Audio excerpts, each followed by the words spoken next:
Ladies and gentlemen, welcome to the Marriott Glasgow and a very warm welcome to JATV Live's inaugural Scottish Boxer of the Year Awards here for 2022. This is the brainchild of Jamie O'Neill from JATV, and this was originally scheduled for the autumn of 2020, but the global pandemic put paid to that. So here we are. And tonight is a culmination of a year's work that has seen over 1,000 nominations submitted, over 15 categories. Over the evening, we will recognise the nominees, we'll celebrate the winners, who our judges have painstakingly debated over. One thing we have learned is that every single one of these nominations is as important as the other. And there's no award show in the world that could truly reflect the amazing work which happens every day in every boxing gym around Scotland. This weekend sees the start of this year's Boxing Scotland Development Championships, the novices. It returns, and it's absolutely fantastic to think that some young boxers are stepping into the ring competitively for the very first time. And for them, their careers are only just beginning.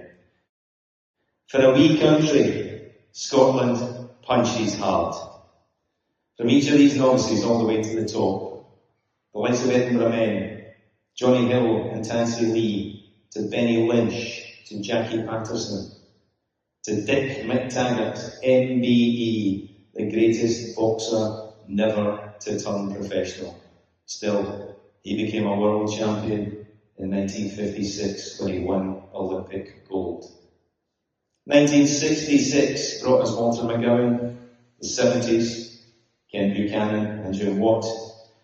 In 1984, Edinburgh man Murray Sutherland. He became the IBF 154-pound world champion. Murray emigrated to Canada, but he's still a Scotsman. The 90s gave us Pat Clinton and Paul Weir. The new millennium brought Scott Harrison, Alex Arthur, and three-weight world champion Ricky Burns. And in May 2021, Josh Taylor became the first Scot and only the sixth boxer worldwide to become the undisputed champion of the world in the four-belt era. Yes, Scottish boxing. It tells a beautiful story. And it's really those stories that we're hoping to celebrate here tonight.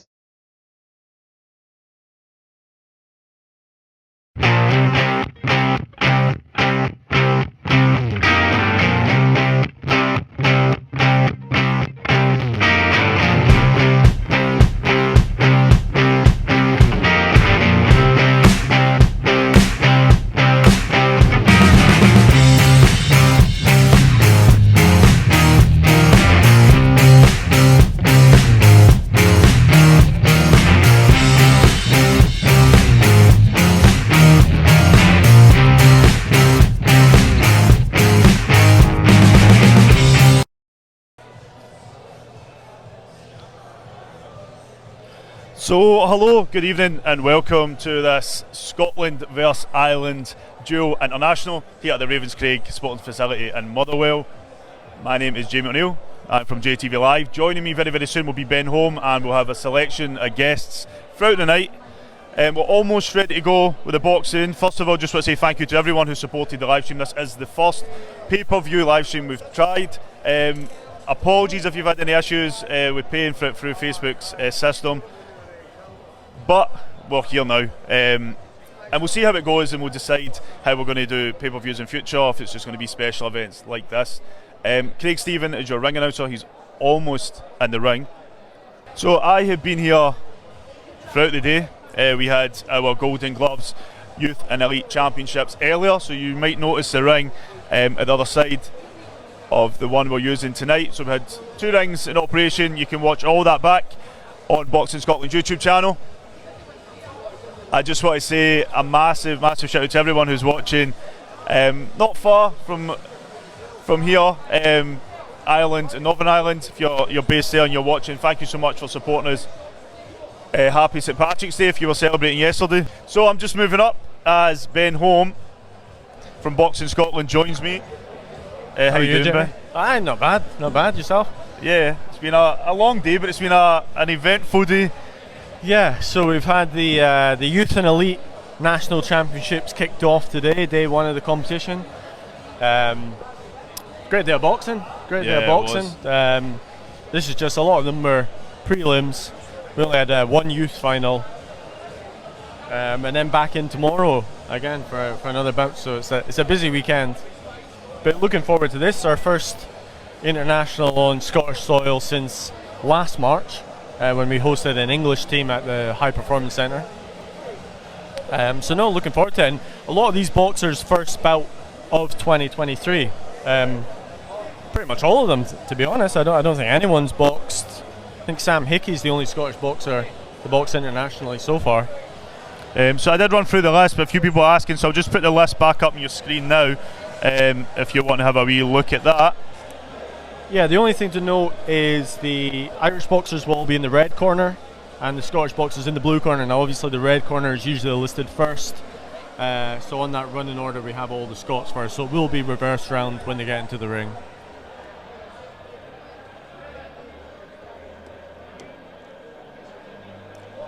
So the officials are gathering at ringside. We're not quite there yet, I don't think, but we will be maybe in the next few minutes or so.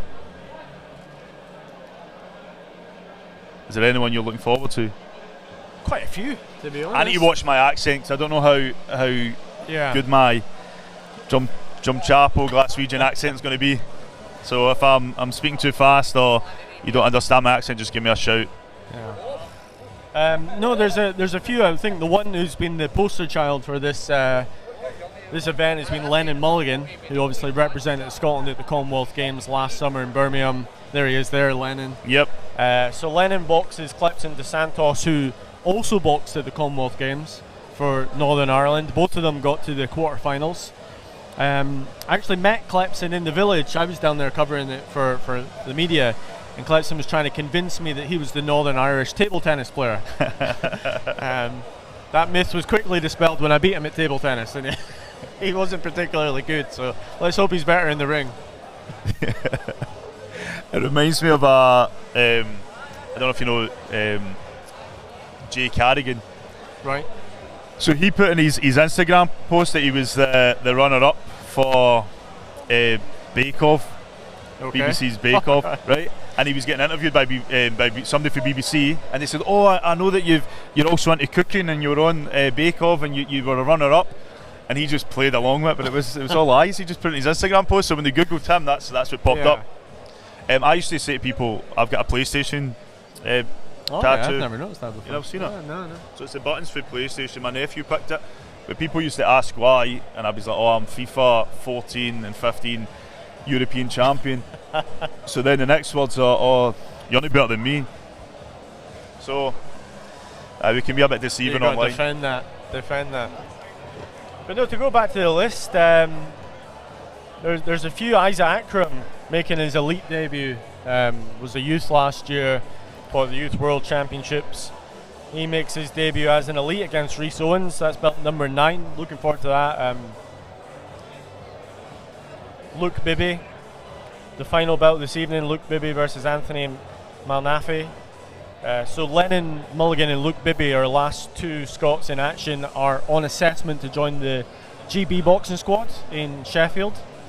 So we currently have 2 Scottish boxers in the GB squad. We have Rhys Lynch and Sam Hickey, the two of the 3 Commonwealth Games gold medalists from last summer. And then we have 3 trying to join. So we have Lennon Mulligan, Luke Bibby, and the third who's not competing tonight is Aaron Cullen from Renfrewshire. Aaron's actually down in Sheffield this week, which is why he's not on this show. He's having an assessment. An unbelievably good bantamweight boxer, reached 4 international finals last year, 2 gold, 2 silver medal. He got robbed at the World Youth Championships. I'm happy to argue with anyone. He got robbed in a literal sense, because the judges gave him it 3-2, and there was a new bout review which overturned the result and robbed him of a guaranteed bronze medal. I've got my own thoughts on that, but I'm sure we're going to see more big things to come from Aaron Collins. There's just one thing I need to point out, because this is on Facebook Live. If there is music for the entrances, we're going to have to really lower the volume down. So if it goes a bit quiet during the entrances, that's why. Try not to get banned. Yeah, we're just trying not to get banned and kicked off of Facebook. Yeah. How about yourself? Anyone you're really looking forward to seeing? Well, Leo Church. Well, Drew Lemon first. I love watching Drew, but Leo Church has JATV Raw's logo on his shorts. See the first boxer he sponsored? Yeah. Yeah. And it was just because he's from my area, Drumchapel. His mum and dad are here, and a lot of the Anthony boxers are here. They've left a wedding. John from Anthony was getting married, so we're going to go right into the boxing. We need to turn the music down, sorry, so you're not going to be able to enjoy it as much as we are. But we'll give you the ring cam as they're almost ready to begin the first bout, and we'll be back with you just as the bout starts. Your ring announcer is international sports announcer Craig Stephen.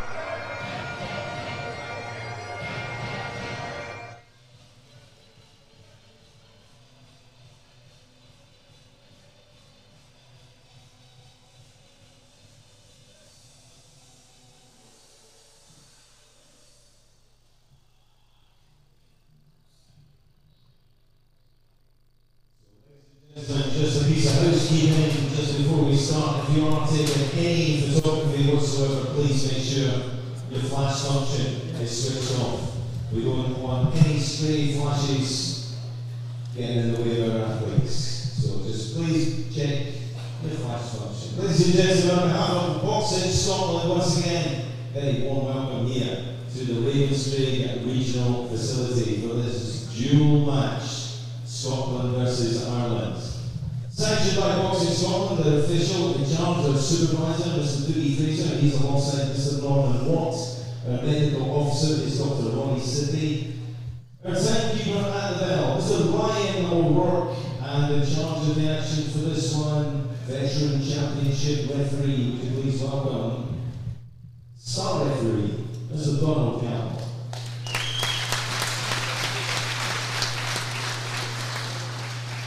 So this is an opening contest in the 67 kilo division, 3 3-minute rounds, youth welterweight action. Introducing first, boxing out of the red corner, representing Ireland, Noel Smith.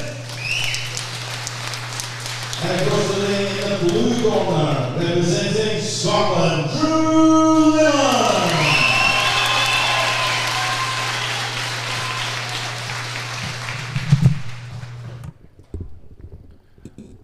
And the silence is deafening.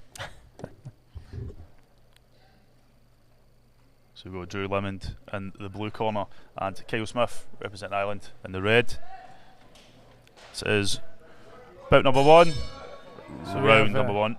Drew being cornered by his father, Willie Lemon, a very experienced former professional boxer. I believe he boxed Eric Morales, the Mexican legend. It has suddenly got very quiet. Yeah, it's usually like this the first bout. I don't mind shouting, I'll start cheering on. I'm sure it'll warm up. So yeah, the first of 13 international contests this evening. So we were joined by a couple of top boxers, Tyler Jolly and Aaron Cullen, both on the stream. Shout out to the both.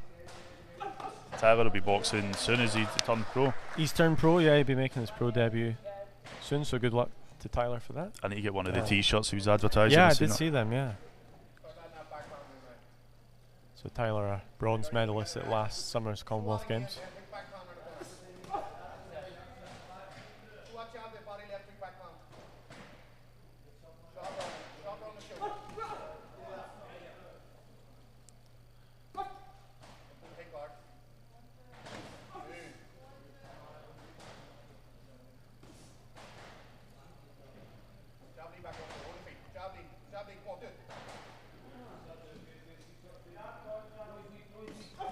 So we went quiet as well.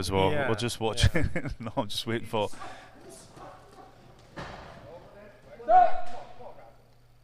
Also here tonight is Jake Lemindrew's brother, who's a young professional. I believe he's maybe going to join us. Yeah, he's maybe going to grab us and jump on. Well, speaking of Ricky Burns earlier, I was trying to get him back on, but he's busy. He's coaching tonight. Yeah. We had to really twist his arm to get on the commentary at the Elite Finals last year. But he did it. It was great to have the chat with him, and he's on coaching duty tonight. A former 3-time world champion.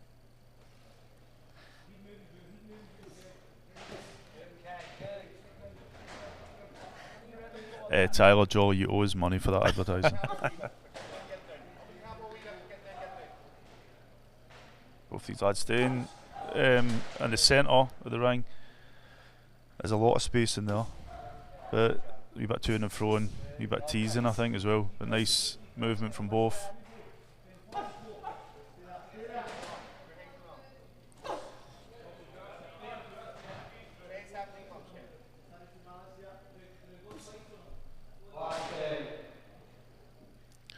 Final 10 seconds of round number 1. We were speaking about table tennis earlier. Clips into Santos, pretending to be the Northern Irish table tennis player. Tell you who's an unbelievably good table tennis player. Tyler Jolly. Tyler Jolly. He was beating everyone down in Birmingham. So Tyler's table tennis. Sean Lazzarini was chess. Sean Lazzarini beat me at chess. Yeah, I didn't really have a very successful games, to be honest. Lewis Richardson from England beat me at table tennis as well. So I was quite happy when Sam Hickey stopped him in the second round of their semi-final. So first round for me was, I think, quite even. I've seen. Yeah, I don't think either boxer really dominated or grabbed that first round, but feeling each other out. As you would expect, first bout. I'm conscious of this music is playing behind us, so I'm just hopefully we talk over it. Just about got to round number 2. Do you think being behind the paywall might help with the music or not? Well, they warned me, don't play any music that you don't own. Did they? Okay. So that's probably a no.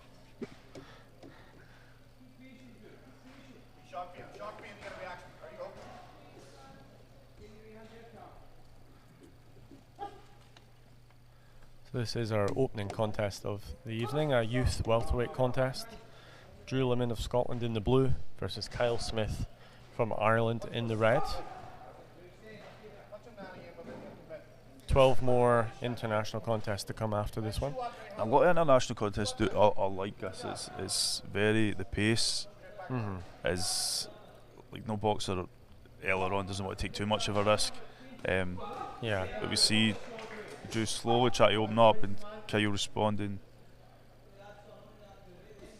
quite nicely.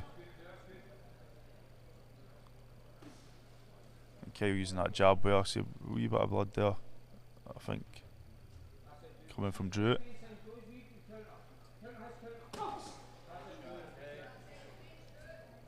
Just speaking of the Commonwealth Games, Northern Ireland had a phenomenal Commonwealth Games last summer. 5 gold medals, finishing top of the boxing medal table.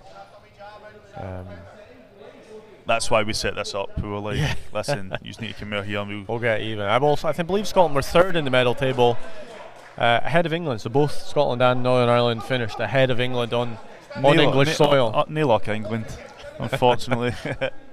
I'm enjoying this now. I think Kyle is very well composed. There you can see he's comfortable now, starting to open up a wee bit. Great head movement. Now we see him opening up a bit more, throwing more jabs. Drew try to respond. That slight nosebleed must be bothering him a wee bit.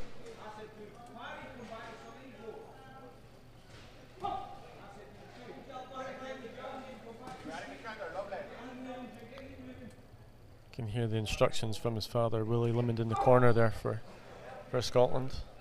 I've spoke to both Drew and Jake in the past, like on the podcast, about what it was like growing up with Willie Lemon. Did your dad?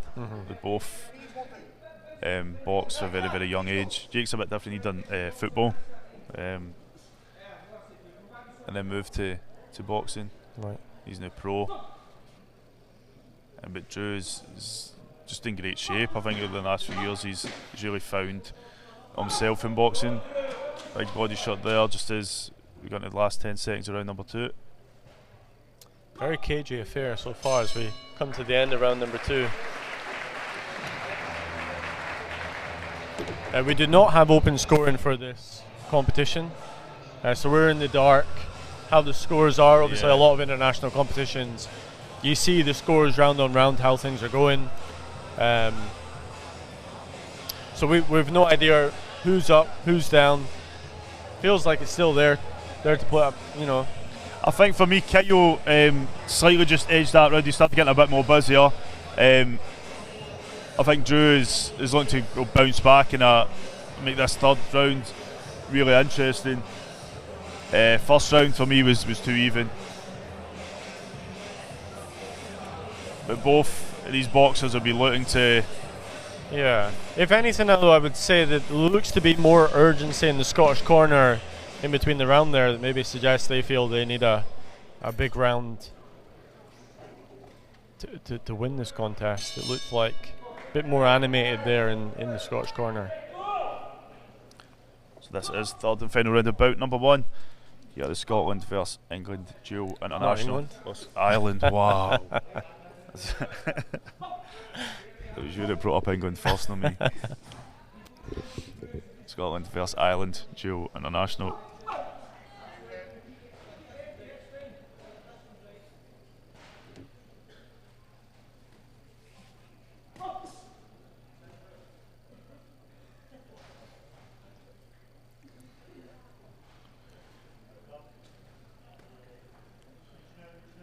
See Kyo just slightly teasing Drew there.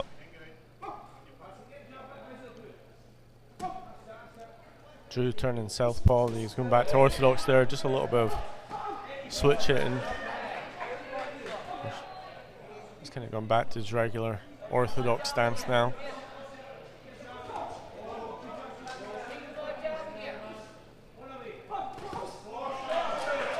Body shot there from Drew.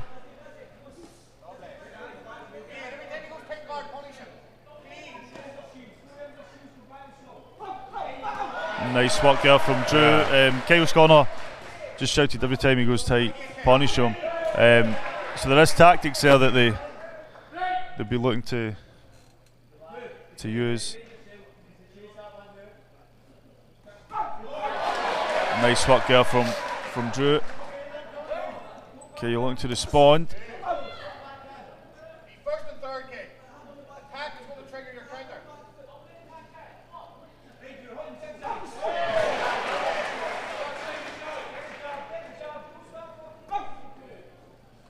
Set it up again. It's going to Dave in again.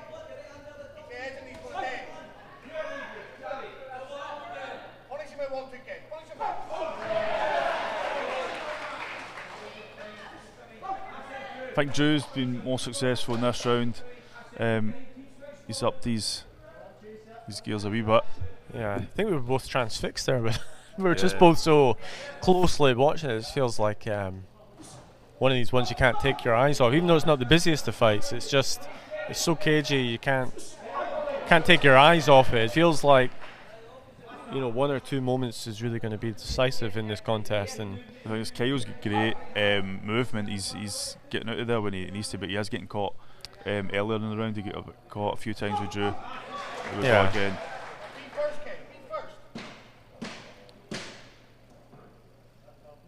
So final few seconds. It is going to go to the 5 judges at ringside. Wow.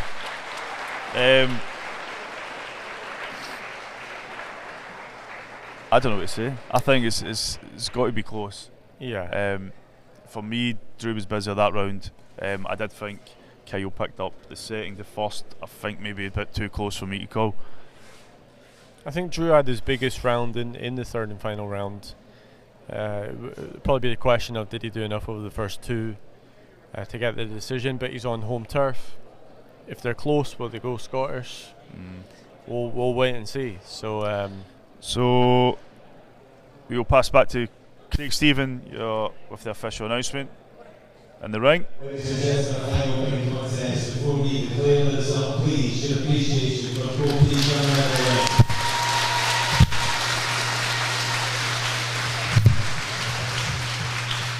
We go to our judges' scorecards. We have a unanimous decision goes in favour of the winner in the blue corner.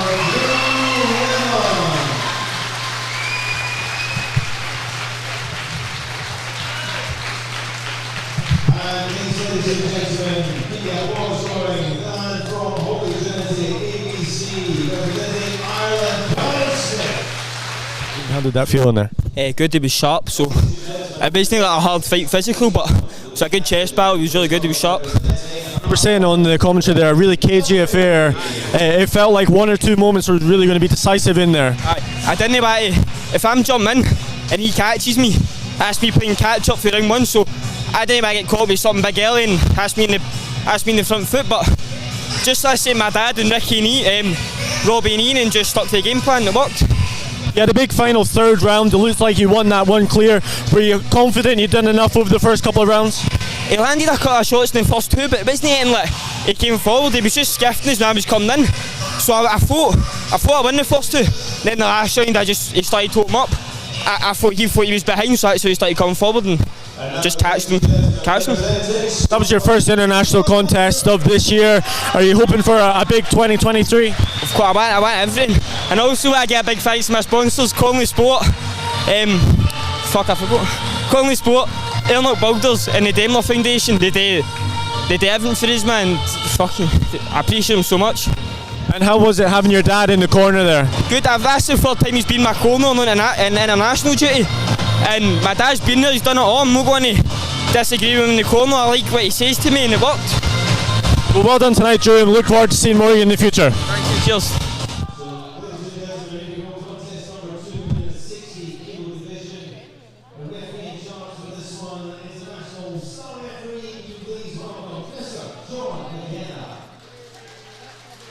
So this is three-minute rounds with lightweight division.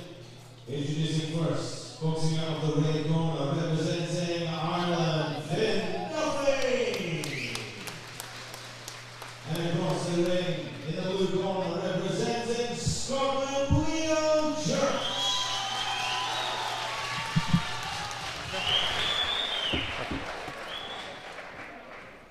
So this is bout number 2, Leo Church and Fionn Duffy. And I will try not to be biased. Leo Church does well, not in his international shots, but in his shots. You have to pay me for that. So we go round number 1. We've got James Trevor. I don't know if you mentioned that or said he thought it was a draw in his opinion. It was a very, very close contest, that first one.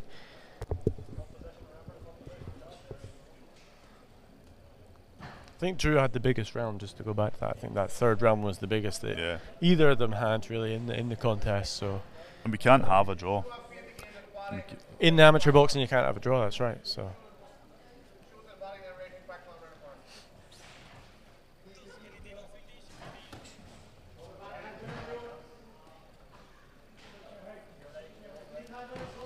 you see there Fionn as a southpaw in the red corner.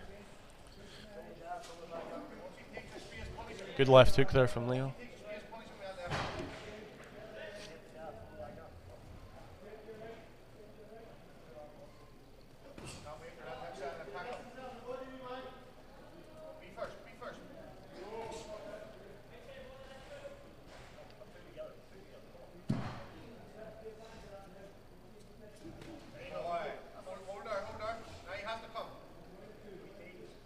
So Leo was boxing at his home show a few weeks ago, the Back to Basics and Antonine Boxing Club.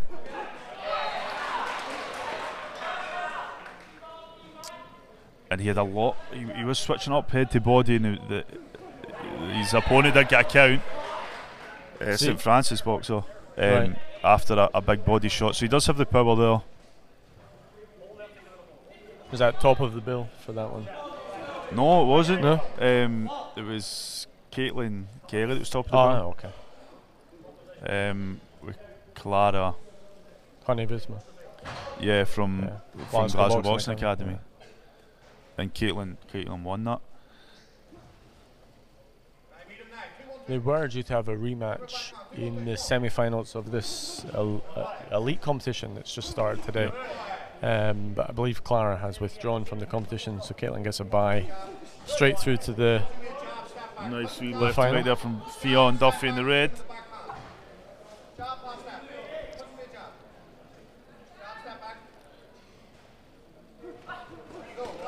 Nice right hand there from Fionn. Caught Leo with a really nice right hook.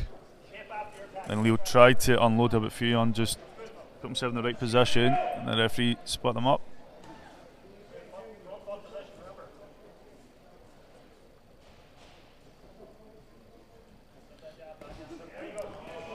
Nice jab and right hand there from Leo though. Getting a bit tangled up here and there, but Both boxers landing a nice couple of clean shots. The closing stages. this is a good matchup. I think it's be a good test for both boxers. Seen them tap gloves there, so they've no lost any love in that round. And here comes the music again behind us. So, how's everybody doing online? Let us know in the comments. Don't forget to click like on both JTV Live and Boxing Scotland's Facebook channels, and head over to YouTube. We've not decided yet what's happening with the after this, but in a few weeks we might post some bouts or the interviews or whatever. So Boxing Scotland's official YouTube channel and JTV Lives will be sharing. Just go on all social media, Twitter, Instagram, Facebook. Are you on TikTok? Look how rosy my cheeks look. Yeah, you look quite red in the camera. Actually. Yeah. You don't look so red in real life, but in the camera Oh, it's cameras not doing me. you look like you caught the sun. Yeah, I've not caught any sun, believe that. So we go round number 2. Your referee, Mr. John McKenna. Leo Church in the blue corner, and Fionn Duffy from Ireland in the red.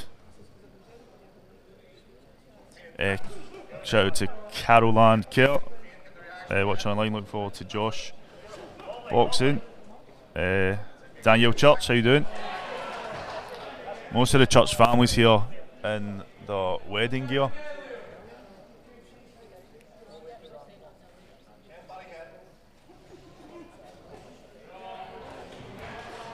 Nice work there from Leo as he chases down his opponent. I think he needs to be cautious. Yeah, I was just thinking that he doesn't want to overreach and get caught by a counter, because we've already seen from Fionn that he's got that counter shot in him. I think he's looking for it, to be honest. You can tell he's a typical southpaw. He's wanting to counter punch and let Leo come on to the shots. Leo doing nice there to twist his opponent round. It's important not to get caught up. Back, nice big right hand. Yeah. Well, I've seen that. And now he's unloading just in the ropes. But been a strong second round from Leo so far.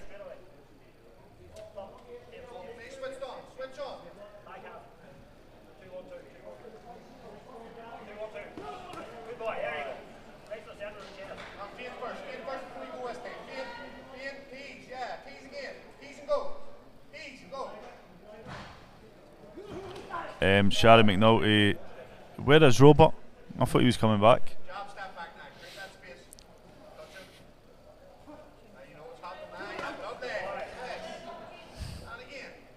You got some fans out there, Jamie?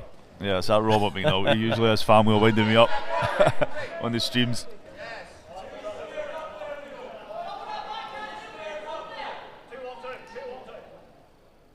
Leo's not rushing it. He's had a strong start to the round, but he's not getting too eager. He's looking to pick his shots. I think he realises he's got a good boxer in front of him. Nice. A nice right a wee hand, bit of clash, but Leo just landing the right there. Fionn uses that ring space.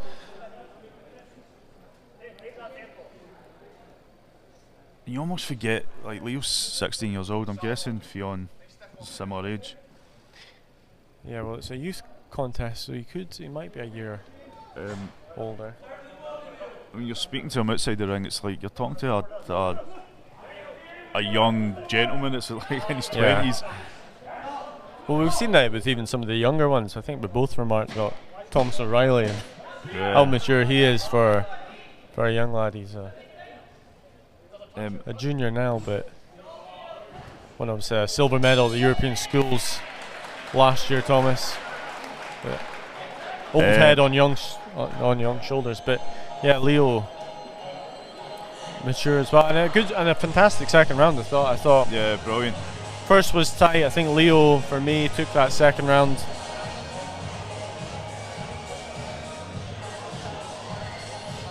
So I just watched the coaches just to see what I could be picking up.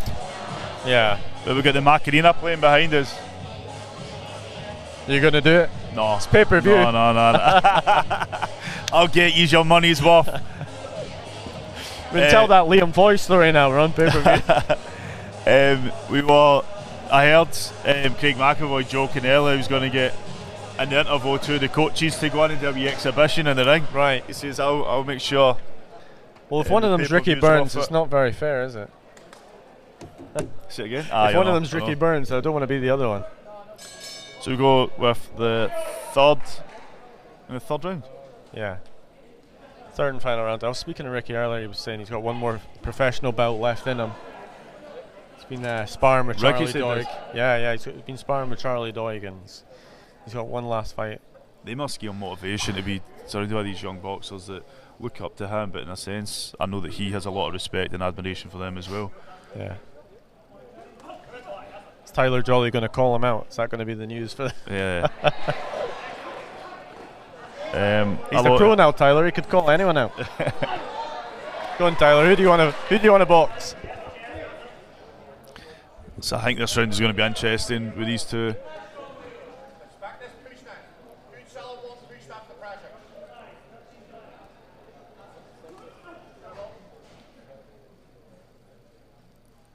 The thing is, I get to go to home shows up and down the country, and we see some boxers come through the national championships.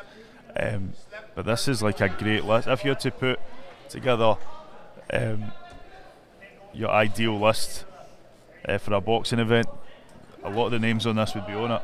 Yeah. And they are for this, so it's great having them all in the one place at the same time and supporting each other rather than having to box each other. Or Tyler says, I want Jake Paul. If you do get that bout, Tyler, I want to be in commentary. I want written in the contract, me and Ben on commentary.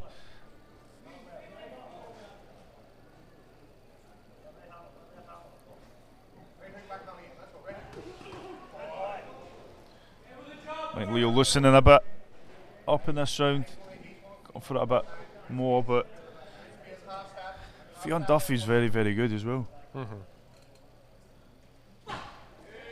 And you can see Leo's got a lot of respect for him by the way he is taking his time, and good left hook again there from Leo. But he's not rushing in. You know, he's been caught with the counter right hook. He knows what Fionn's got there, so he's giving him all due respect. Nice right hand there again from Leo.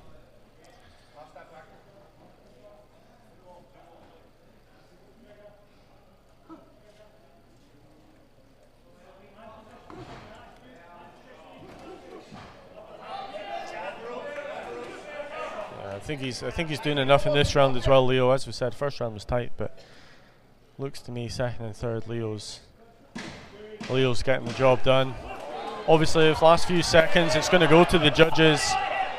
It will be their decision. So Ali shuffle there from Leo. He's comfy. Oh, big right hand right on the bell there from Leo to end the contest. You see them hug it out. I'm glad seeing that. Yeah. Get a bit intense there at the end. The last 5 seconds, they thought, let's go for it. Aye. Oh, that was brilliant. John McKenna just had to step right in there so it didn't go too far. We'll pass to Craig Stephen. Just a second quick shout out to Lanark Boxing Clubs watching online, Pam Belshaw and Sharon and Robert McNulty. And here's Craig Stephen with the official announcement here for bout 2, Leo Church in the blue corner, Fionn Duffy from Ireland in the red.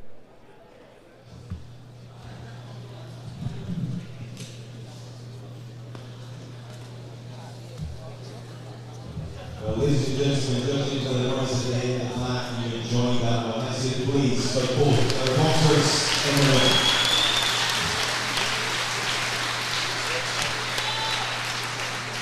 We go to our judges who have a unanimous decision. It goes in favour of the winner in the blue corner, Leo Church.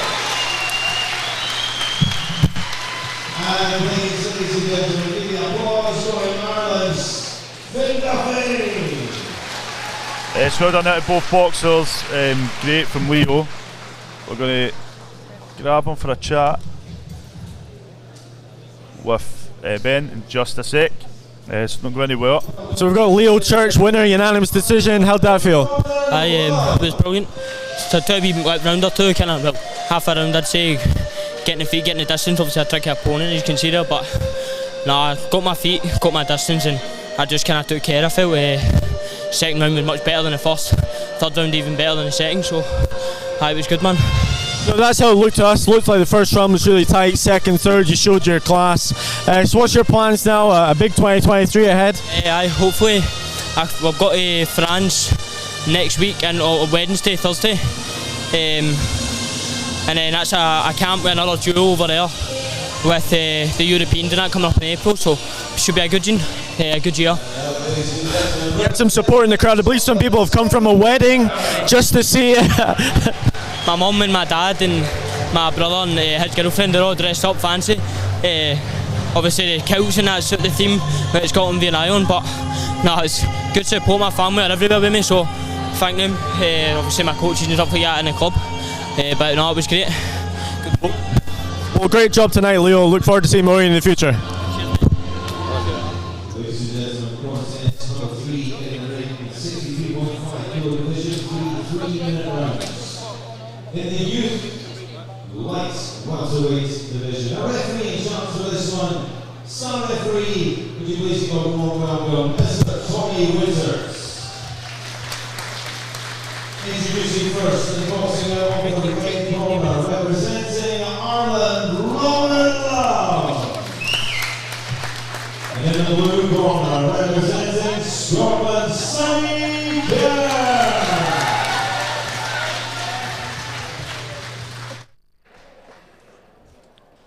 So this is bout number 3, light welterweight, Sonny Kerr and Ronan Love. It's round number 1.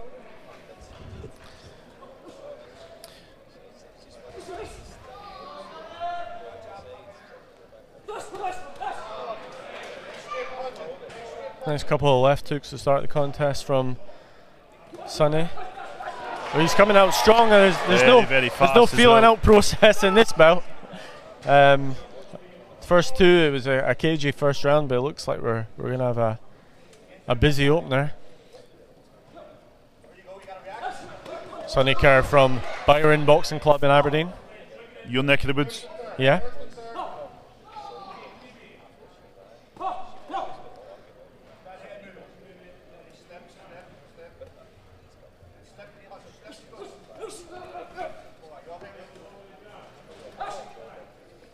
I remember seeing Sonny 5-6 years ago, North District School or Youth Championships. To see him now, he's obviously still a youth. Actually, he would have been school.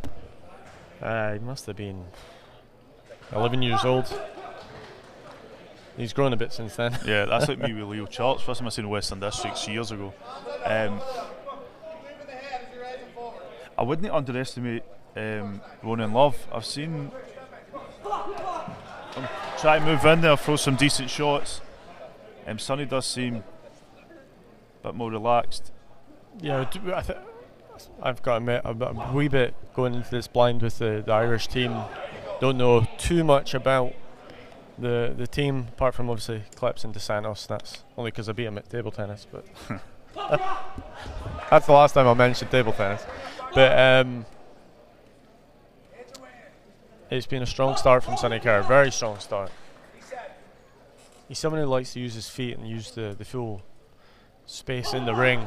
I've seen him in some international competitions really use his feet, draw punches on, and then he catches them with counters from, he likes to have his hands low coming up. He reminds me, it's almost Roy Jones style the way he boxes, and I think Roy Jones is his kind of idol as a boxer, I believe. But you can see the resemblance in style, certainly.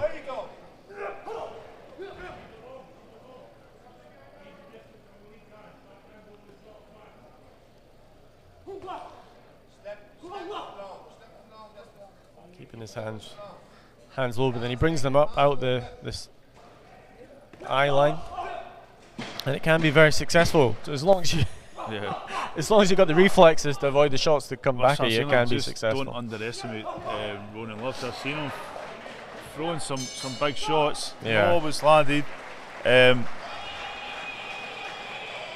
Ronan's surname is Love. I was going to say no love lost for these two, but yeah, it looked like there was a wee sort of chest bump at the end of that first round. What's going on here? But no, a very strong first round from Sonny. Certainly must have won that opening round. Again, we don't know the scores. It's not open scoring, so we're not privy to the information. So we'll find out when you find out from Craig Stephen. So you're watching JATV Live in Boxing Scotland's coverage of Scotland versus Ireland, dual international. I wasn't going to say England again. With me, Jamie O'Neill from JATV Live, and Ben Holm from Boxing Scotland. We're in bout number 3. I'm going into round number 2.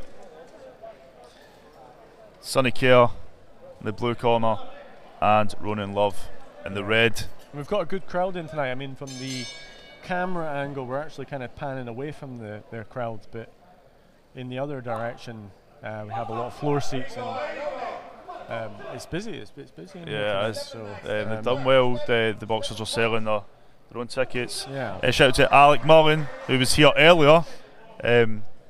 Yeah, Irvin Weinberg Weinberg picked up a win or two. I think he seemed to be more in ring number 2, not the one we were covering. He did have one. Oh, did he? Yeah. Yeah. I'd need to look back at the sheet, but.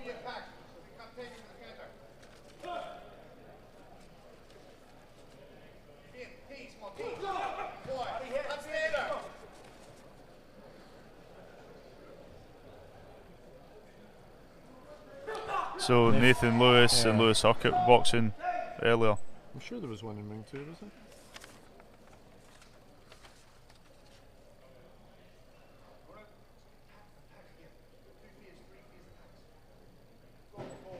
Maybe not. Maybe I'm imagining. Ring 1 a winner. There he's told us. See, I remember you were in ring 1. It's been a busy day. Yeah, this has been long. Sonny being a wee bit cocky. He's edging his opponent on. Good left hook there from Sonny. Using that ring space. You can see, yeah, he didn't do it so much in the first round, but you can start to see him now. Using his feet, he won't be shy in really using the full size and area of the ring.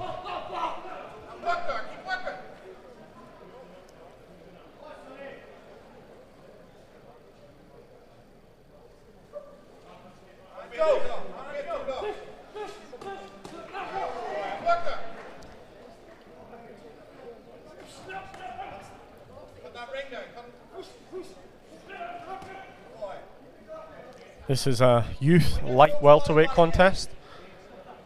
First 5 bouts tonight will be youth, and then the head guards will come off for the elite boxers. Although we do have one youth contest, bout number 11, Taylor Goff, late on in the cards.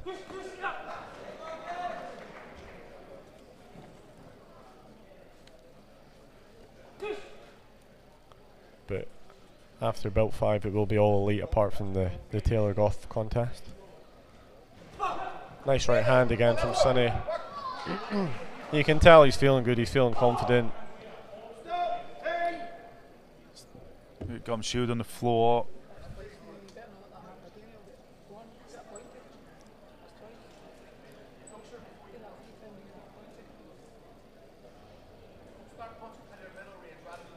Sonny needs to bite down in that gum shield.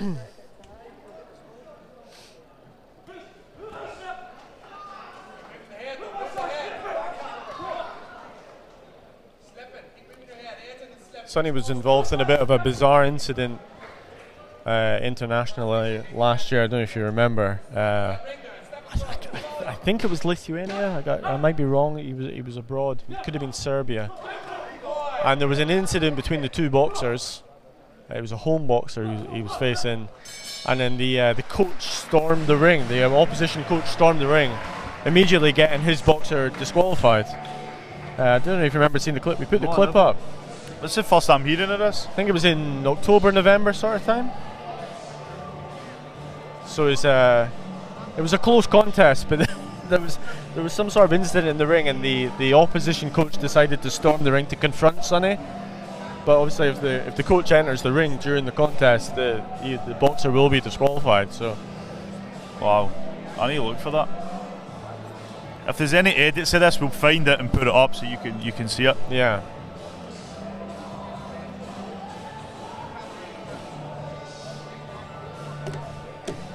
Great wee ending to that second round there, I think. I still feel like Ronan has got a bit more to show. He's just finding it difficult. Sonny's very comfortable in that ring. You can see already he's ready to go.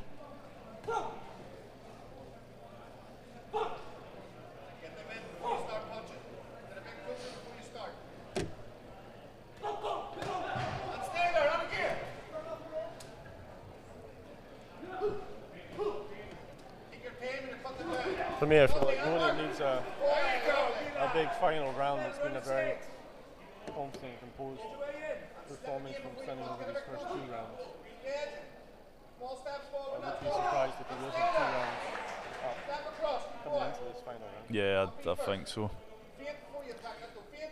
But it can all change from one punch. Of course, he's got interestingly, you know, if he does have a lead, he's not decided to change what he's doing. He's not keeping his hands up, still fighting with that loose, relaxed style, which does leave him vulnerable to being caught with one, but he's obviously confident in his own abilities.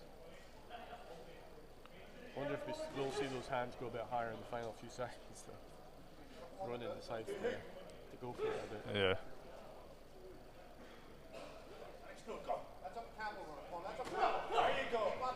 That right jab landed was nice. He's ducking.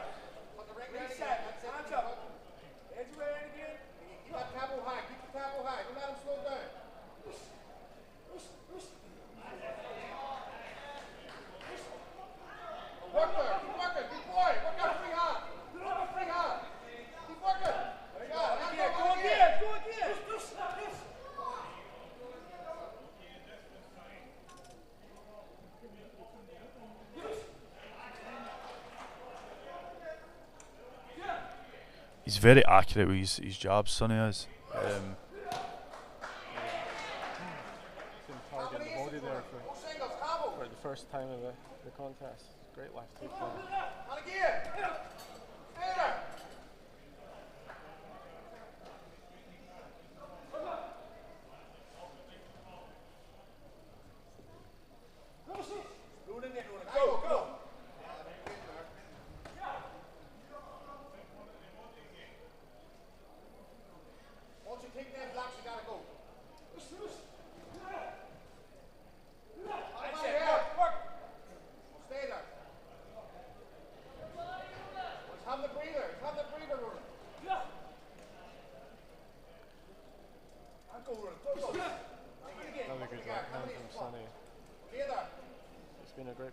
So far.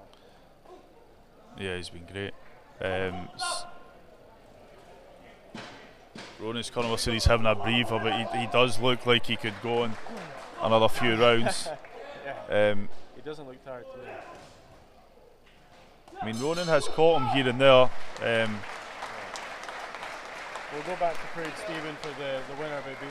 I think we're going to see Scotland take a 3-0 lead in this international. So pass to Craig Stephen, the official announcement in the ring.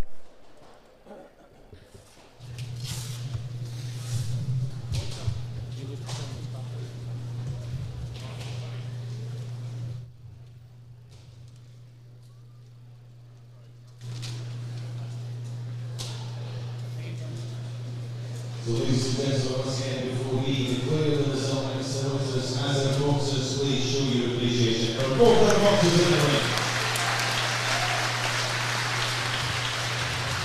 Judges scoreline with unanimous decision in favour of the winner in the blue corner, Mulligan. And please show appreciation from Ireland, it's Ronan. So ladies and gentlemen, this is contest number 4 in the easy 6 kilo division. This is three rounds in the youth cruiserweight division. A referee for this one, ladies and gentlemen, one of Scotland's finest international 3-star referee. Please welcome Mr. George Brown. Introducing first, boxing out on the ring corner, representing Ireland, Anthony Tiger. And opposing in the blue corner, representing Scotland, George Mullen.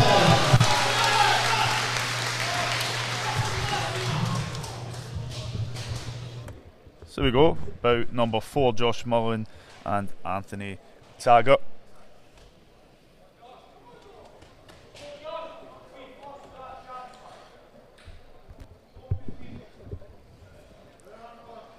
We go round number 1. This is a youth cruiserweight division bout.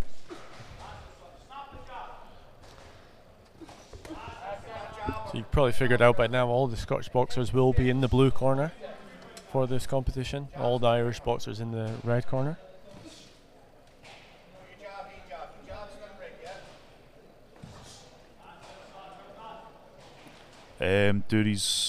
Archie Dury as well. Stephanie will be on after the break, so about 8, Stephanie Kernahan and Nicole Clyde be after the interval, so it's bout number 8. It's just a short break. It's only going to be 15 minutes. It's not going to be the same length as we have maybe at the national championships. There's no lunch or anything for the officials. It's just a coffee break, 15 minutes. So.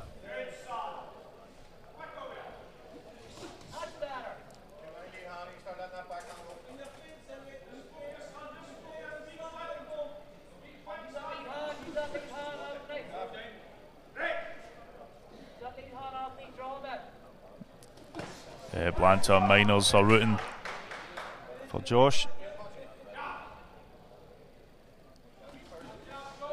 Nice left and right there landing. He goes again.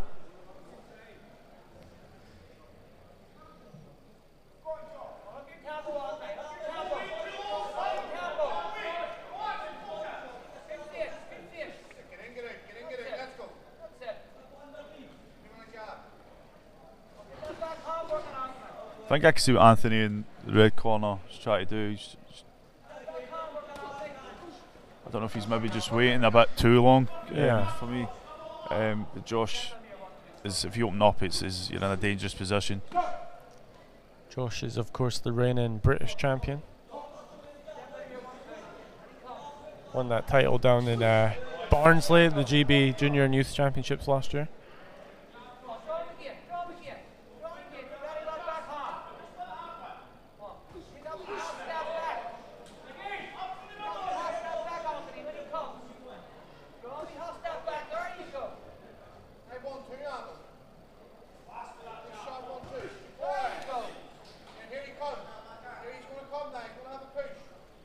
Work there from Anthony Taggart in the red from Ireland. Josh still stalking his opponent, hunting him down.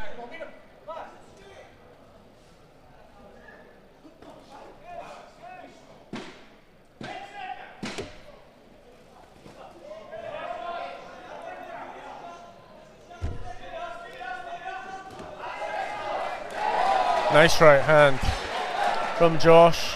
Just on the bell there. Just on the bell, yeah. I think that bell came at a good time there for Anthony Taggart. Yeah. I feel like Josh has more power in his punches. Anthony's try to use that jab there, finding some success, but I think overall, for me, Josh is. He looks much more physically imposing. Yeah. I mean, it almost looks like there's a weight class between the two. They are both cruiserweight. I don't know what they weighed in at, so I don't know if there is maybe a few kilo difference between them. I do know, obviously, the way this competition's been matched, for it's possible people have moved up a weight class or so to make a bout. I'm not sure. Yeah. But Josh looks more physically imposing, and you can see there right at the end of the first round, a couple of heavy shots.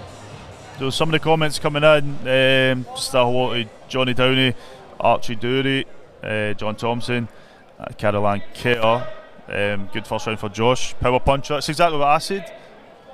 I didn't see your comment before I says it. Here we go, round number 2. Bout number 4, Josh Mullen and Anthony Taggart.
Josh up in the pressure now.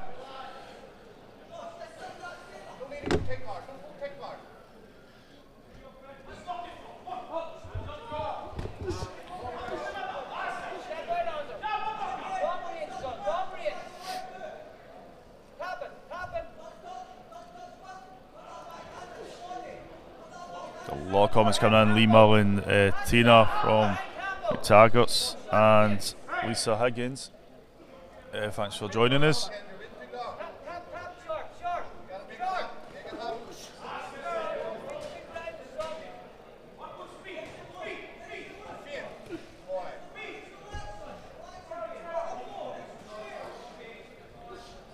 Nice work there from Anthony as he dodges what's coming to him.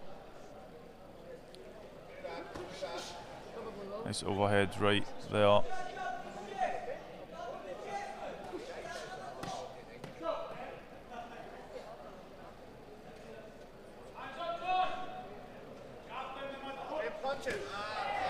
Big shots there coming from Josh Mullen, the blue.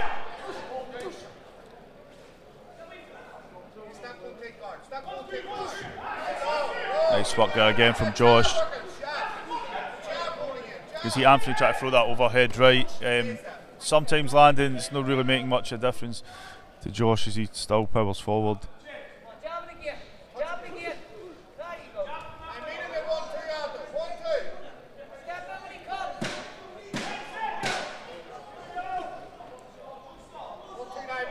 Anthony using that ring space well.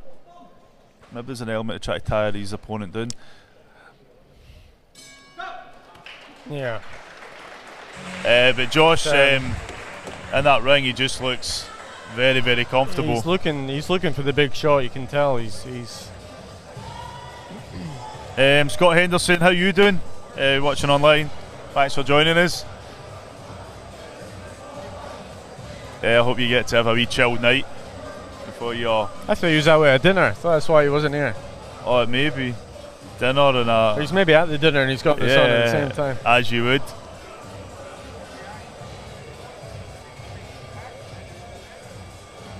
I don't know if we get all the comments because one came there and just disappeared. Right. Or maybe they deleted it, I don't know. Oh, there it is. 2 up to Josh. I think possibly I agree with that. Second round was a bit more closer, but I think I've got Josh up.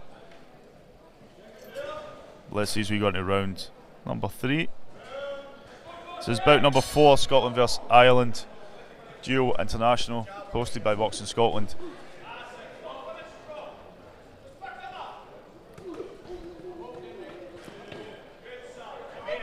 That's great work there.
Big shots coming there from Josh.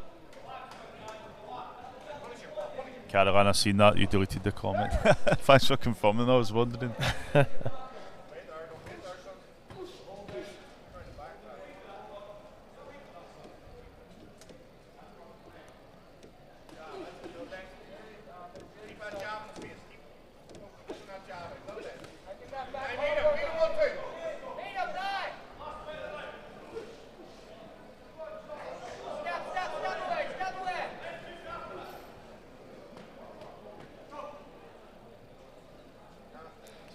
I'm looking around this crowd, it's very quiet, but everybody is sort of like just staring at what's going on, so they're mesmerised.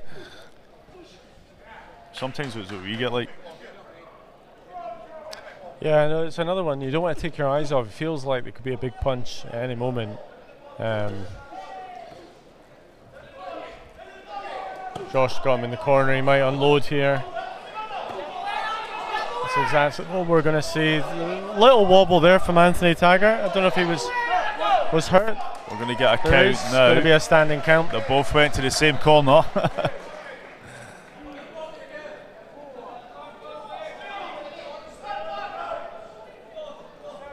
You saw the little wobble from the legs just before that. It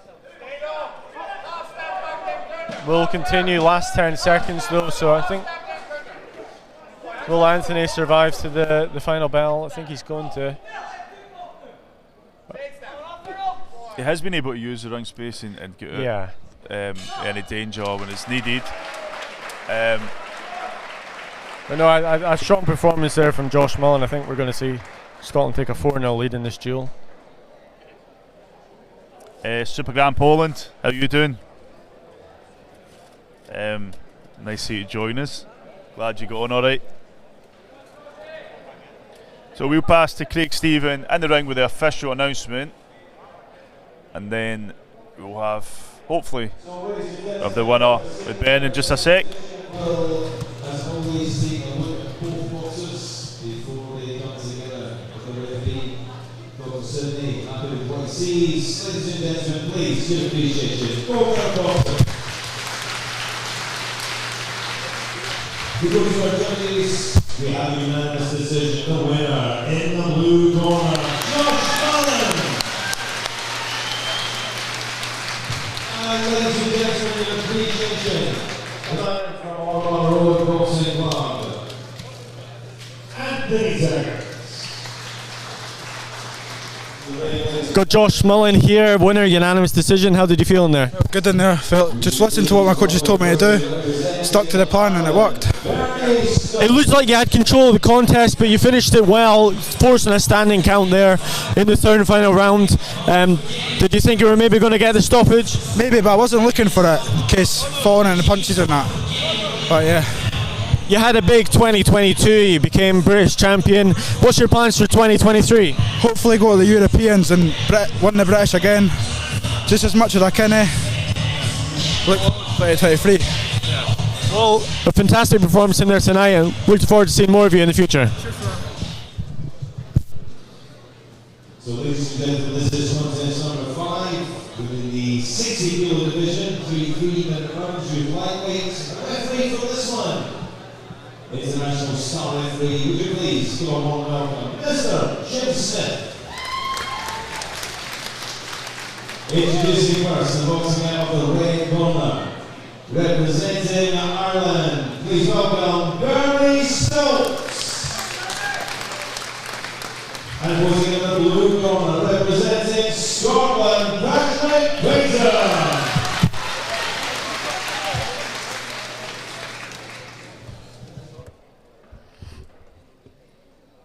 So this is about number 5, Patrick Payne, and Bernie Stokes. You go round number 1, your referee, one-star referee, Mr. Jim Smith.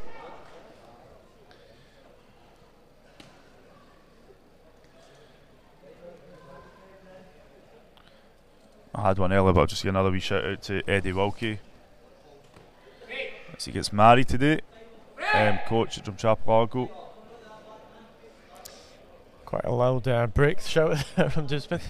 Patrick Payne will have to watch out actually, because referee Jim Smith chucked his brother Peter Payne in the middle of a GB final last year. He disqualified both boxers for excessive holding down in Wales. So Patrick will have to be on best behaviour.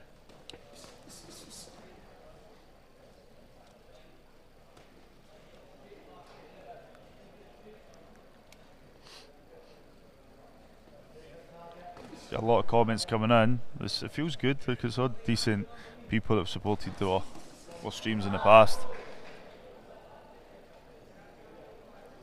Like a lot of people really happy with Josh Mullen in the last bout.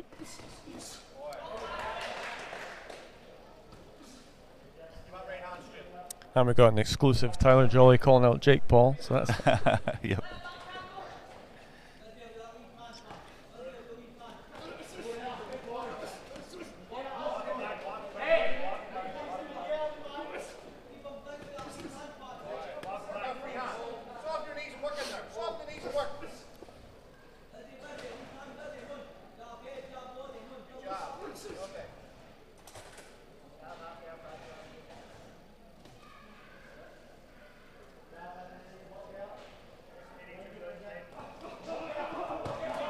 Great work there from Patrick in the blue. Bernie looking to respond.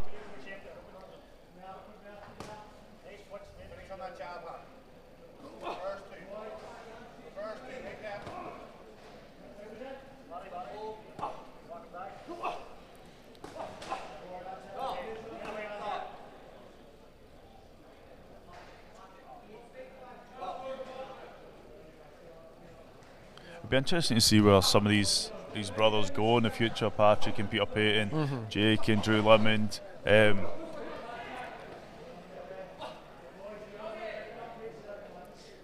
yeah, Peter, the reigning Scottish elite champion at featherweight, I believe.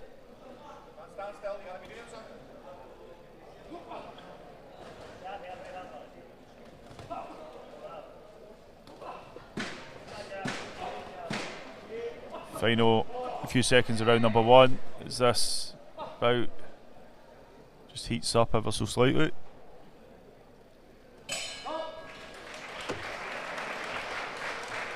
So this is our last youth contest for a while. This was a youth lightweight contest. We move into the elites after this one with 2-time Commonwealth Games participant Ahmed.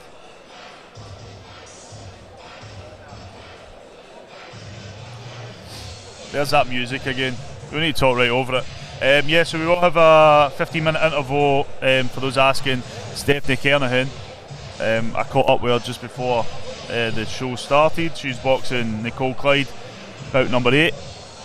So that'll be right after the interval. We're going to be joined with Anne Armstrong. I won't say why, because we will be talking about this event coming up. I'll let her do the talking. And she'll be with us for a few bouts. We go round number 2. Patrick Payne and Bernie Stokes.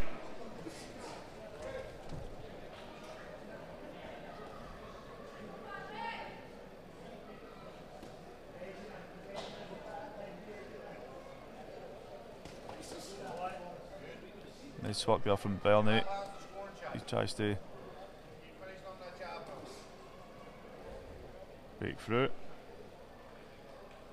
Hello to Michelle O'Peaton, who's supporting Patrick, I'm guessing. Oh, it might not be. Maybe Patrick. Who are you supporting? Who's Paddy? Which one? That's my dad's nickname. Right. Because of the O'Neill reference. So our family's from Ireland originally.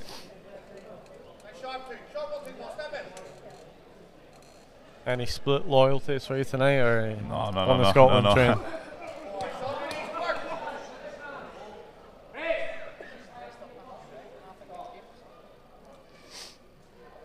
Let's keep it going.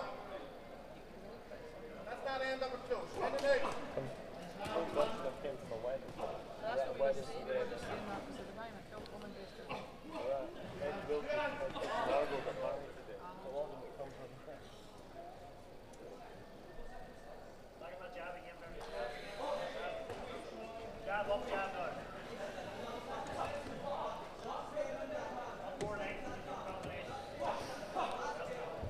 So Patrick Payne from Argo.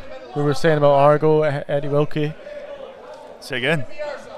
Patrick Payne from Argo. Obviously Eddie Wilkie, the head coach there, got married today. So we've got a few dressed up individuals in the crowd. Oh no, they were at the John. Oh right. And Anna, who's both coaches at Antonine Boxing. Ah, okay. So there's 2. I wonder if there's any from Eddie's, slipped out from Eddie's wedding there. Well, they might be on the stream. Earlier, Kenzie Moyer, he boxed, they won, and then he headed to the wedding. Right. Eddie's wedding.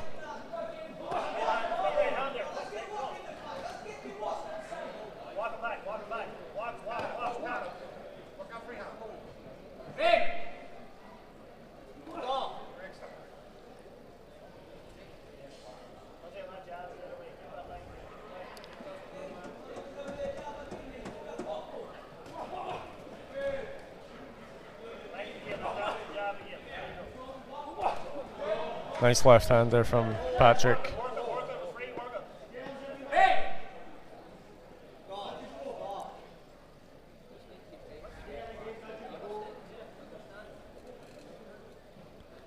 Referee Jim Smith getting a little bit frustrated there. The boxers aren't breaking when told. Looking at the final. Will we see another Payton disqualified by Oh, Jim don't Smith? jinx it, don't jinx it. So we've got one more round left. Yeah. Of this youth lightweight competition, bout number 5 of tonight.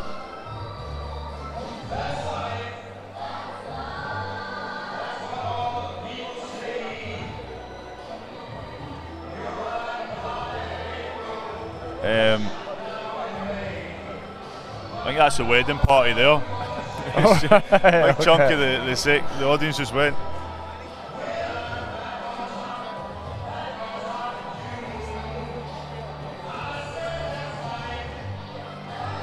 So I'm just checking some messages coming in from people online.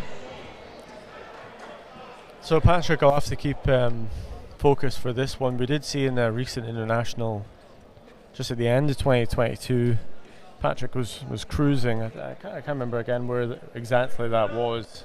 All these international competitions seem to blend into one in my eye, but maybe in Hungary as well, Sonny Kern, he was cruising the contest. He'd won the 2 unbelievably convincingly, and then was unfortunately stopped in the 3rd and final round. So hopefully we don't see that tonight from Patrick.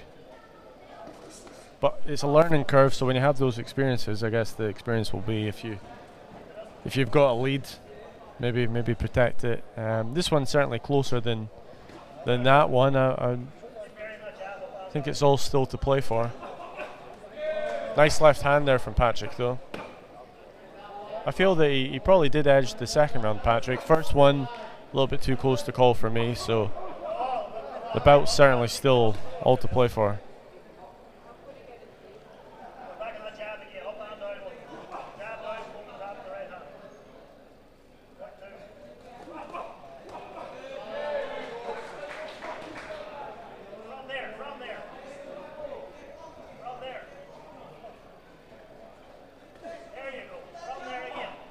I'm not sure if he's boxed since that stoppage actually, Patrick, because I believe he missed some of the tournaments at the tail end of the year due to injury.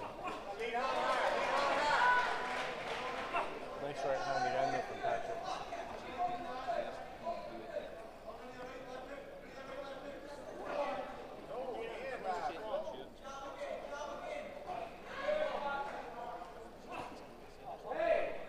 Is there gum shield out there? Patrick Payne's gum shield's come out.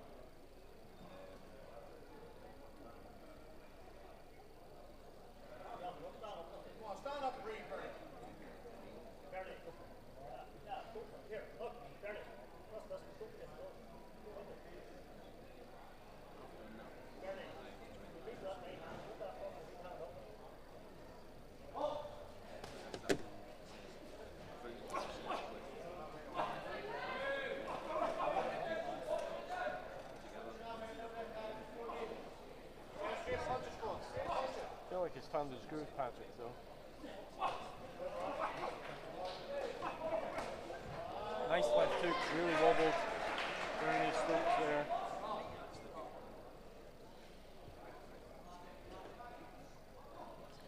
think that was the punch of the contest so far. Step back, step back.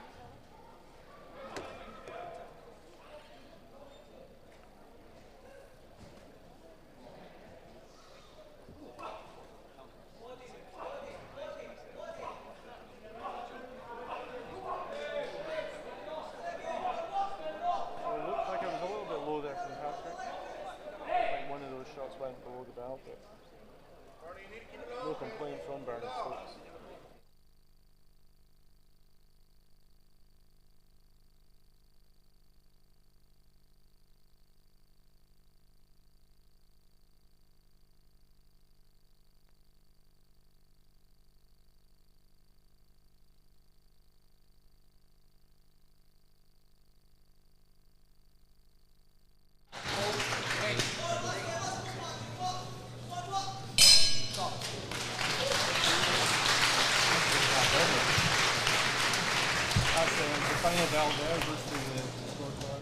So we'll pass to Craig Stephen in the ring with the official announcement, and then hopefully grab an interview with one of the boxers afterwards.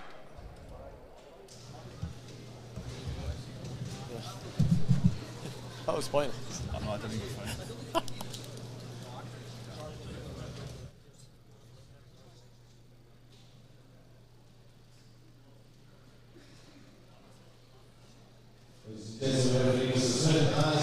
And as always here this evening, please show your appreciation for the boxers. Going to be scored by unanimous decision, the winner in the blue corner,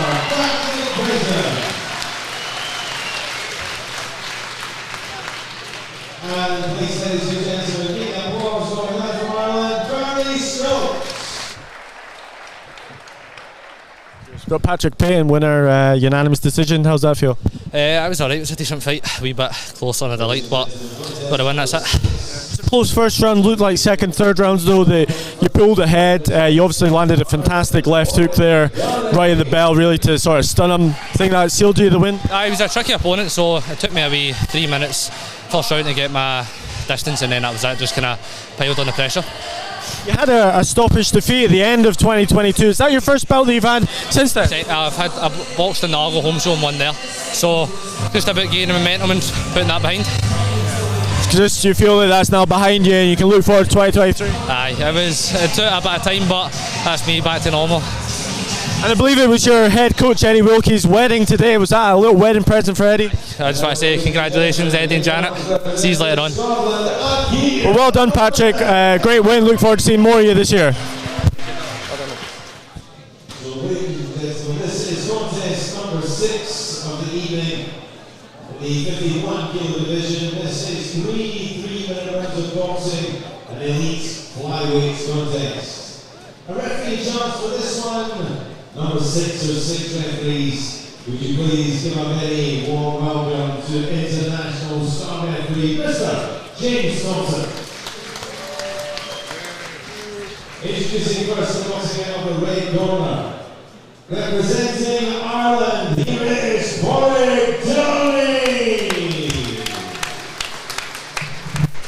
And once again in the blue corner, representing Scotland, the evergreen Ahmed.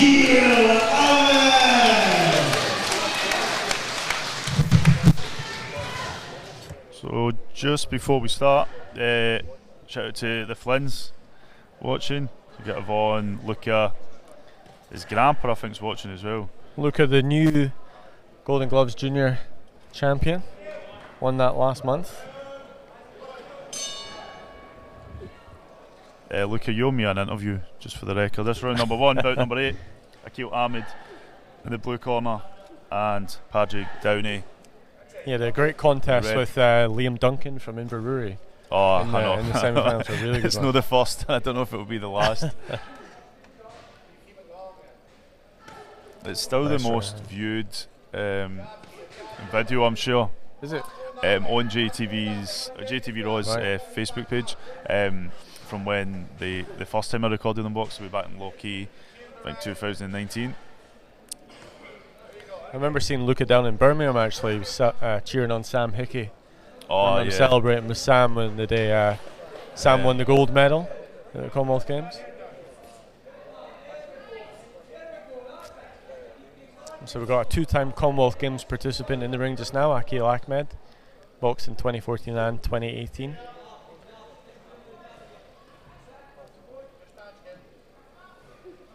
Long-time GB boxer, left the GB squad in January after I believe 6 years as a member of the GB squad in Sheffield. I've seen Akil live in person. Yeah, but he's not boxed a lot in Scotland over the last few years because of his GB commitments.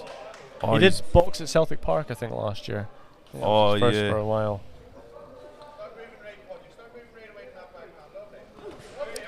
Right, a question about the score. It's 5-0. There's been 5 contests. Scotland winning all 5 so far, all by unanimous decision as well. And a lovely right hand, left hook combination there from McKee. This is our first elite contest of the evening. This is the elite flyweight category. Akil Ahmed from Scotland in the blue versus Patrick Downey from Ireland in the red.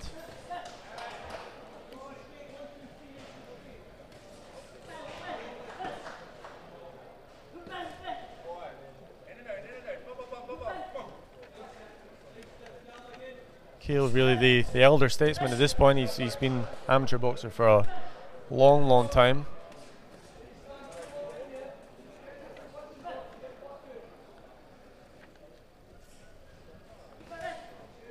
I know he did have ambitions for going to Birmingham last year, but he had some injuries he'd been dealing with over the last couple of years. That put him out for a wee while. Yeah, so it's 5-0 for those asking online. We're in bout number 6 now.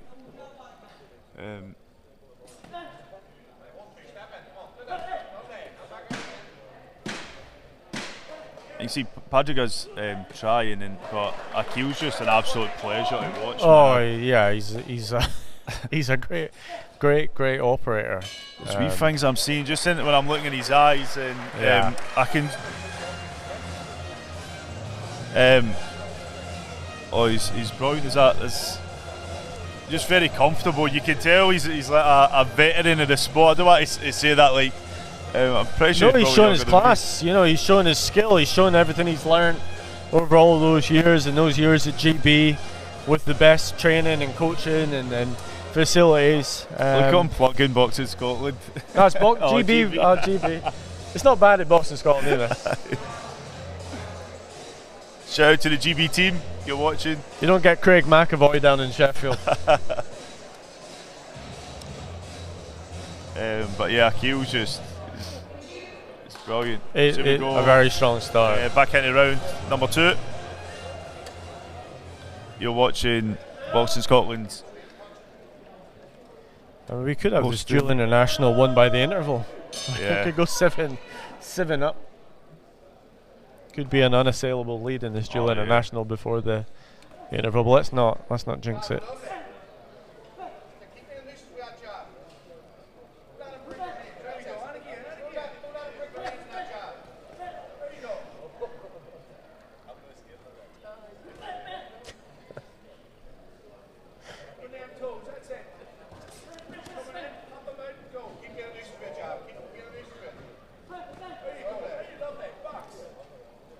o'clock, Jacob Naismith. He's in the audience watching. A few people have turned out to watch. A lot of coaches came back as well. Jacob winning a junior Golden Gloves title last month. He's the only person that's a two-time Scottish Boxer of the Year because he won 2 awards. He won the Public Vote Award as well. He's a very, very good boxer. I was watching him close up last month, and there's a lot of talent there. A lot of talent, as you would expect from a European champion, winning the European Schools Gold Medal last year.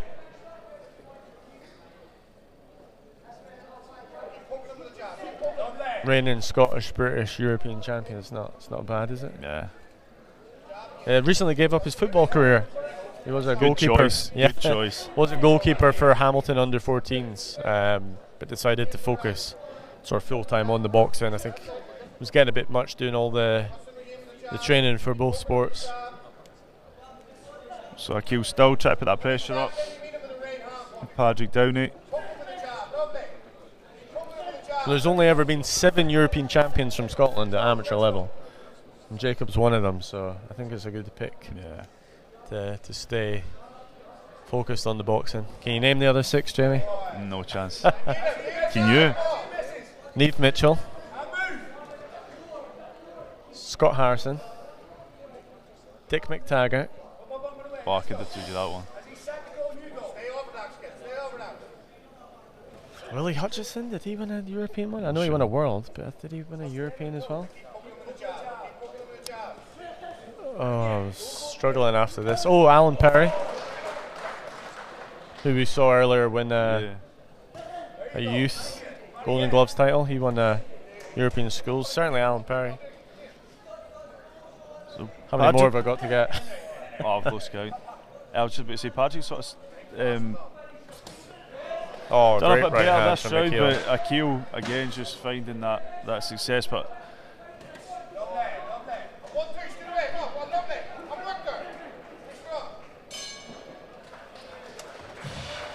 I don't know Patrick's history, but he's I don't know if this is like him stepping up as a challenge, but he's doing well. He's staying. Yeah. Manoeuvring around that ring, listening to his coaches well. Does look like there's a difference in ages there. Don't actually have the info on the Irish boxers, how old they are, but one day we'll have that up, like the wee stats. Yeah. Like favourite food and shoe size and all that included as well. We'll have to charge more than $1.99 though. Aye. This is good for $1.99, you can't argue. Oh, I know. But they'll be like, oh, well, we got it for free earlier, the championships. It's 25 quid to watch AJ, you only get one good fight. Tonight you're getting 13. But thanks for everybody that has paid and joined us, or you subscribe to the channel, you do support us. And we can only get bigger and bigger, that's the thing. We'll have 4 cameras around this ring next time. That's the drones. I always mention the drones. Yeah, you've always wanted to get a drone in here. Drone flying about the ring.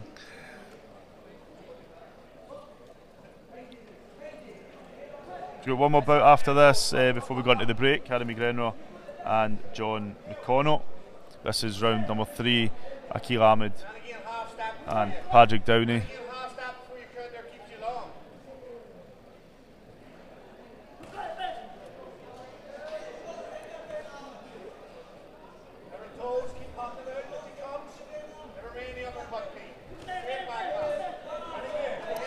I'm sure this will be a good learning experience for Patrick Downey to be in the ring with a 2-time Commonwealth Games boxer. Nice right hand there from Akil. I mean, it looks like Akil's winning this very, very comfortably. But it will be a learning experience for the young Irish boxer. Like he's definitely got heart to. You can see that he lands a great right hand there, to be honest. I just think Akil's like must be like this muscle twitchness, and it's like he's anticipating a lot of what's coming very, very sharply.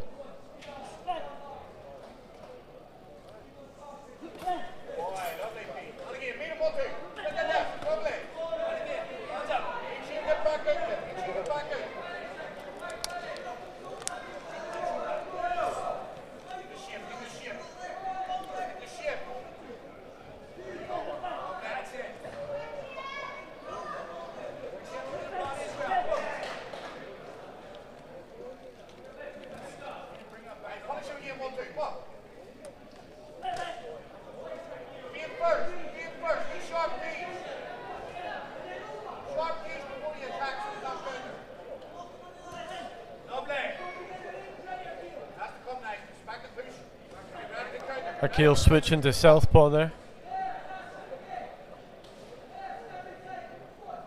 Also, when you see somebody sort of switch it either means one of two things. It means they're unbelievably comfortable either in the ring or they're running out of ideas. I think it's the first one for Akil. Unbelievably comfortable, showing all of his experience in the ring tonight. Nice right hand again from Akil. I think this is going to go 6-0 to Scotland. Graner wins the next one. We've got an unassailable lead in the dual international. There's still some great belts to come. Akram, Stephanie Kernahan, Nick Devlin, Taylor Goff, Lennon Mulligan, and finally Luke Bibby. So some great boxing still to come.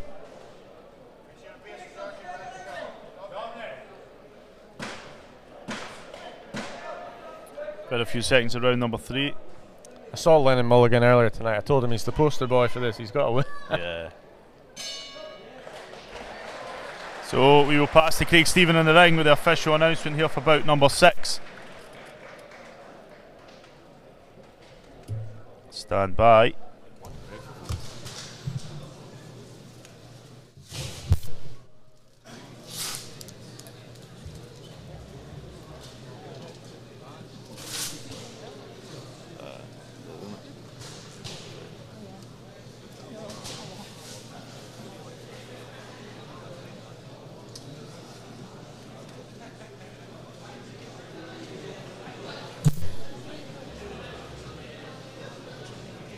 So, ladies and gentlemen, Dr. Sidney, one last check of the boxers to come together with Mr. Thompson, and as always, please show your appreciation for the boxers in the ring.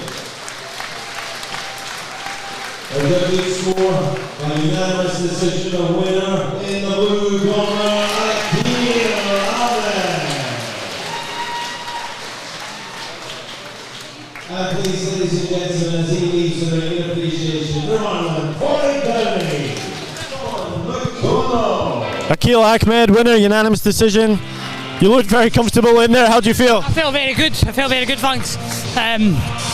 That was my first fight back since last year, so I wanted to start this season well. I trained really hard, so I'm trying to do a mission and get to 48 kilo to hopefully compete in the World Championships, and this was like the stepping stone to that. This fight was at 50, so it was a good step in the right direction. You've only had 2 or 3 contests over the last sort of 2 or 3 years. I was injured with a shoulder injury, you know, and that took me out for a year, maybe 2 years, because the leading up to it, it took a while to find it. But now I'm back. I want to give it my best shot before, you know, I hang the gloves up or whatever. So you didn't look like you had any rust there tonight. Yeah, cheers. I've been training particularly very hard here. I was on GB setup, but I wanted to leave it to finish off my career at home, because there's no place like home, and I feel like training that brings the best out of me. So I want to make this year a big one, basically. Well, I spoke to you last month. You were saying, you know, it could be your last year in boxing. See how it goes. So you want to, if it is your last year, go out with a bang. Yeah, I want to go out with a bang. The main prize for me is the World Championship ultimate goal. You know, that's something worth retiring for. You know, the whatever they have to offer. So that's my target. We'll see how it goes. There's a lot of politics involved. Anything can happen. But I want to leave with a bang before I go. You know. It's an honour to watch you perform tonight, Akil, and I look forward to seeing more of you. Yeah, I'd just like to thank all my support. A lot of people who bought tickets, my club at Keir Hardie, they're really progressing me along well, you know, my coaches, so that performance is for them and whoever's rest. Thanks a lot, cheers. Well done. Thank you. Cheers.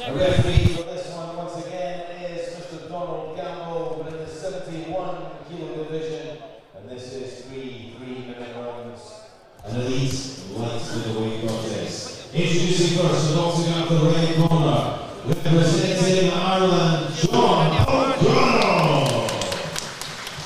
And across the ring, the blue corner, representing Scotland, Harry McConnell.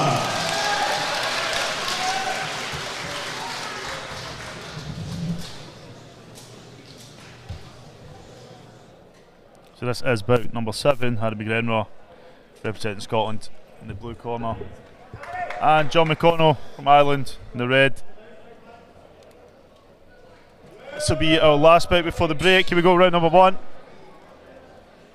Yeah, we could We could see Scotland clinch the victory in this dual international with this win. 6-0 up, 7 belts to go. Harry McGraner, the reigning Scottish and British light middleweight champion. Is he boxing with Army? Is that right? Harry, no, he's a law student actually. Oh, law student. He's actually taken a couple of years out of his university degree to focus on the boxing full time. He's going to be a lawyer. Yeah. You get his number. I did see a comment from Robbie McKechnie, Scottish coach, recently said 2 new posh boys could fight.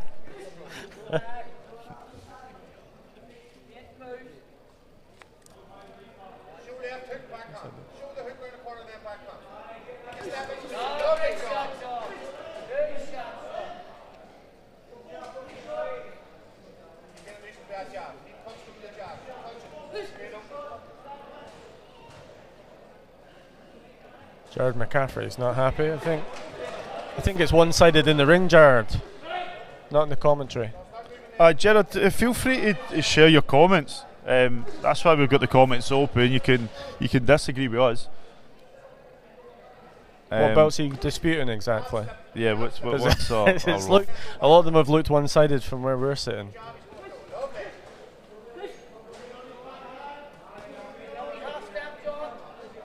There are some people trying to say that Ahmed didn't win that last contest. Oh no, I think we did. So Emma Downey's disputing it. Have a discussion, just keep the comments as respectful as you can, but have a discussion and let us know where. Look, it's a subjective sport. And we are separate for we don't see nothing what the judges are scoring. We get the results as you do. And if you watch us in the championships, you'll find that sometimes we disagree ourselves. Yeah. Well, the 5 judges at ringside scored that for Akil, as we did. So you saw it a different way. You saw it a different way.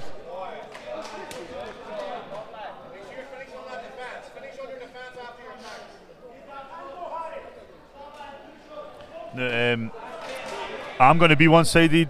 I don't want anybody to give me in trouble. John McConnell has got O'Neill's written on his shorts, which is my surname, so I'll go with my Irish heritage for this bout. As long as Harry or his dad doesn't beat me up later. Been a few seconds around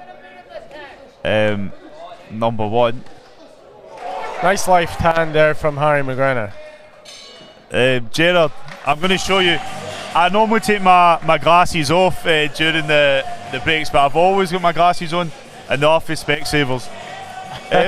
Tell us where you think we went wrong, because I don't think it's been a total one-sided affair. I think there has been some. There's been some close contests, yeah. Like Fionn Duffy earlier.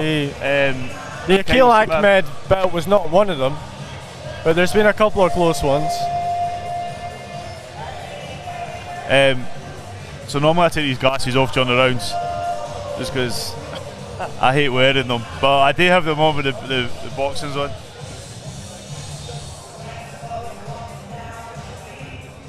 I'm guessing you're a boxer as well, Gerard. What's your record been? Here we go round number 2. For bout number 7, Harry McGraner in the blue corner and John McConnell in the red.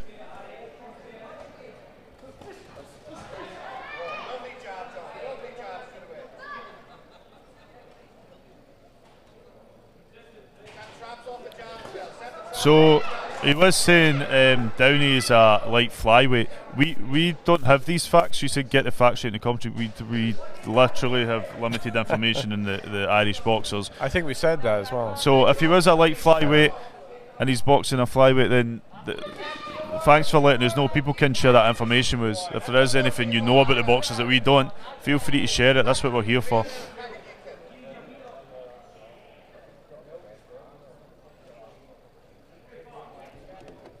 Yeah, but don't get too upset. Yeah, we've got some top officials here. The majority of them are AIBA 1, 2, 3-star officials. They've been doing this for a long time at the top level, so Pam Belshaw's weighing in. Akil definitely took that bout, and she's a JTV Live subscriber. So, Pam, your final say. No one's going to be arguing with you. I'll make sure that. So, how are we seeing this bout?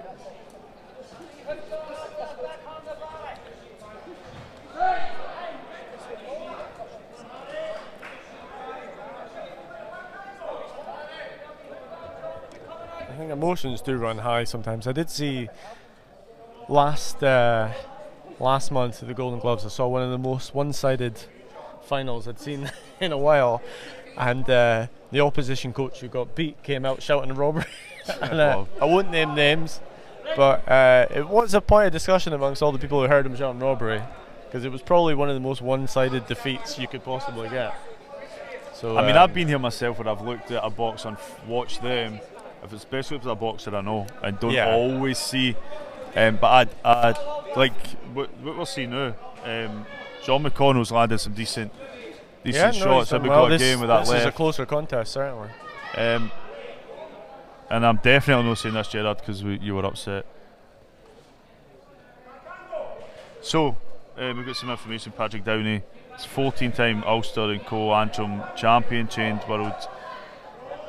he's trained with World, European and Irish champions. I think if you look back at where you've been fair, I think it's a bit unfair to say I've no. I think the scoring's been fair as well. There's not been a robbery tonight. If you can tell us which one he thought, I mean, there's not been a robbery tonight. I'm sorry.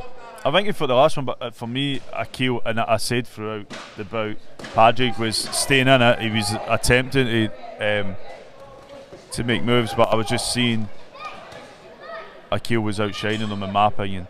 And look, if there's a robbery, we'll call it. I know. We get into trouble for this shit. Yeah.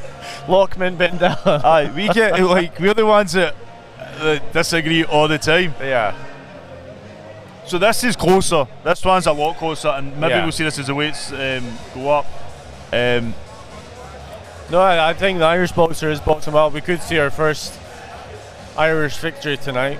And if you go back to what I said, even with the Drew Lemon, I said Kyle, I think, took a second round. There was a couple of close ones. First round was close, third round Drew. So there's been two close ones tonight. Bout 1, Drew Lemon, Kyle Smith, and bout 5, Patrick Payne, Bernie Stokes was close in the early stages. Although even then, Patrick really did come through.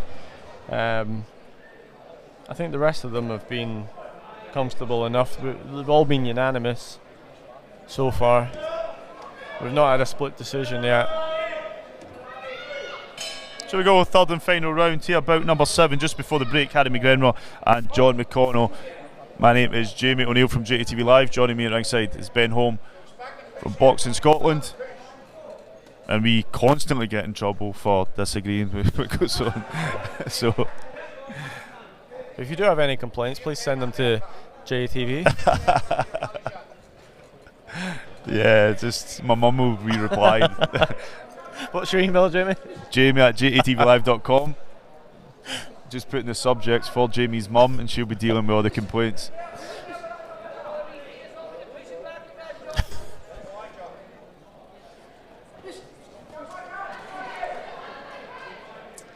No, this certainly is one of the more closer contests tonight. We've got Harry Graner, Scotland, from Rob Roy Boxing Club in the blue, versus John McConnell from Ireland in the red. We don't know much about John. I mean, if anyone's got any information on John, we don't know a lot about him. Nice right hand from him there, though. A couple of nice right hands from John McConnell. So Archie Dury, who he's been a coach with Boxing Scotland. He's travelled to Ireland. I think he's travelling to Ireland soon as well with a team. He's shared his comments, but we'll talk more about what's going on in the ring in front of us now. We'll move on. I think Harry McGraner needs to try and not wait so long. Try and wait for the perfect shot. Nice left hand though. Landing. Ouch.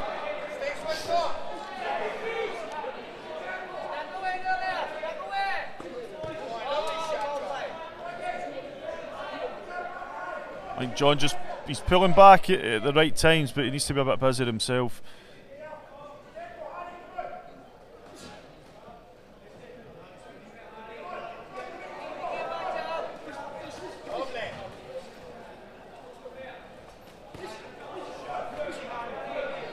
Nice right there, landing in the red corner.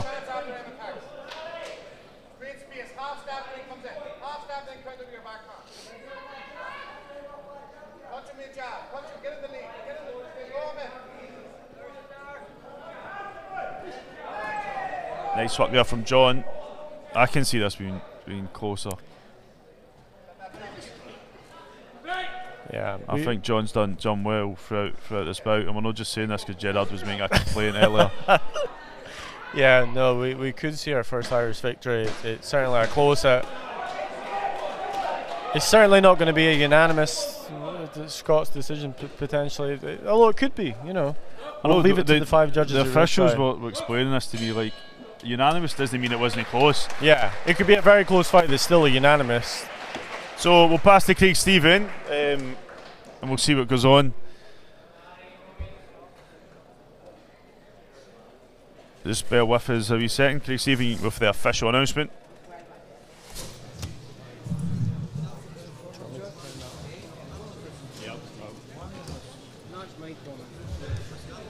Stop circling us.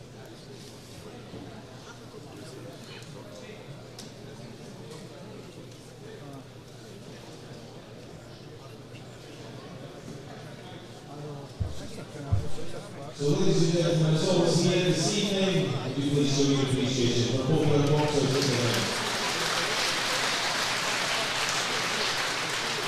And then the score by unanimous decision in favour of the winner in the blue corner, McConnell. And ladies and gentlemen, the appreciation please stand for McConnell. Before we do anything else, I'm going to mention this man on the apron. It's not every day, ladies and gentlemen, that you're coached by a 3-weight world champion, Mr. Ricky Byrne.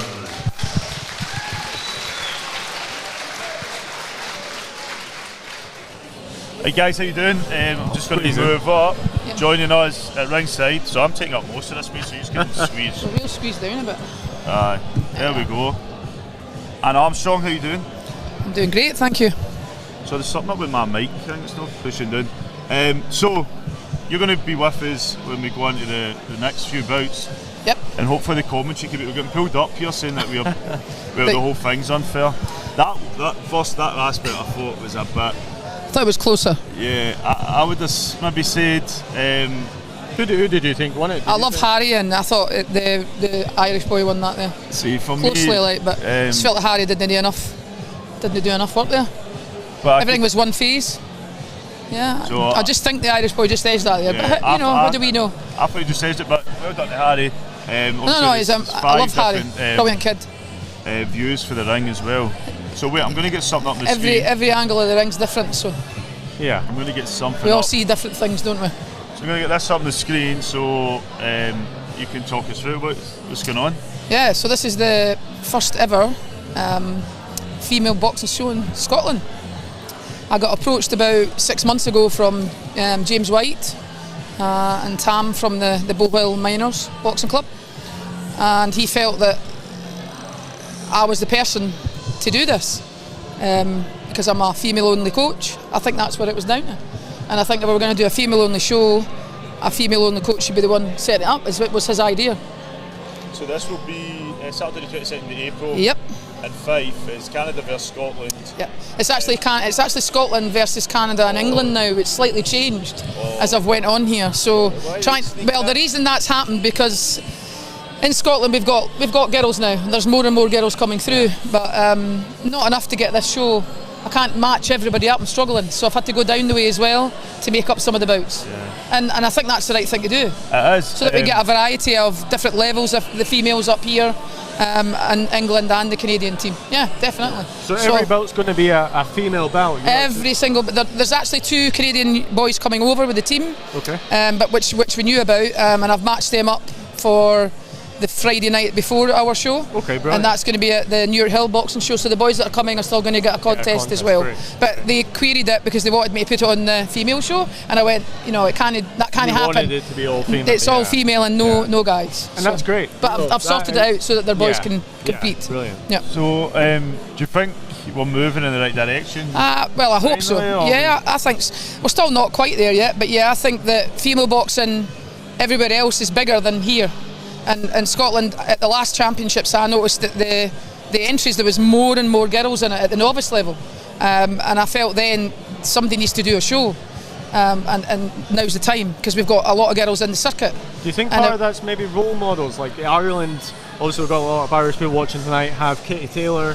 England, they've had Nicola Adams. Oh, and some absolutely. Others. I think we're maybe waiting for that Scottish female boxer to really make a presence on that. Maybe we've had a couple. We've had Hannah Rankin. Yeah, we've got Hannah Rankin. I think maybe that's the case. Yeah, if we could have somebody special up here, then maybe that would push the females forward. I think it needs to be a combination of a few things. I know Boxing Scotland, there was funding kind of going through COVID, and it was kind of up and down, but there was funding to encourage females into the gym.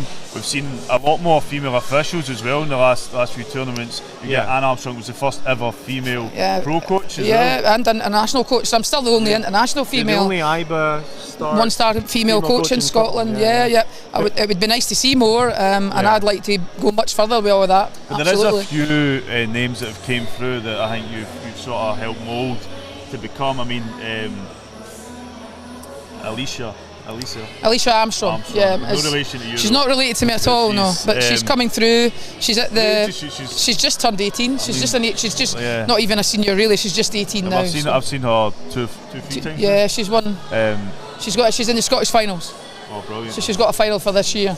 So fingers crossed that we can do well. Yeah. And I mean, we had Stephanie Kernahan who's boxing. I've watched Stephanie for years. I've been through all her journey. I've been everywhere with her as well. And she's just like one of these characters that just, I think, definitely Falkirk Phoenix has been a great role model for a lot of the young boxers, male and female coaches. You can't. Although we want to see more females, there's a lot of young males that look up to you as well. So you have a great relationship with your. My team, my whole squad. Yeah, just the relationship I've built with these boys over the year, it's not just a coach, it's a mentor, a mothering figure, social worker, teacher, I'm a psychologist, auntie, uncle, grandpa, you name it, I'm everything.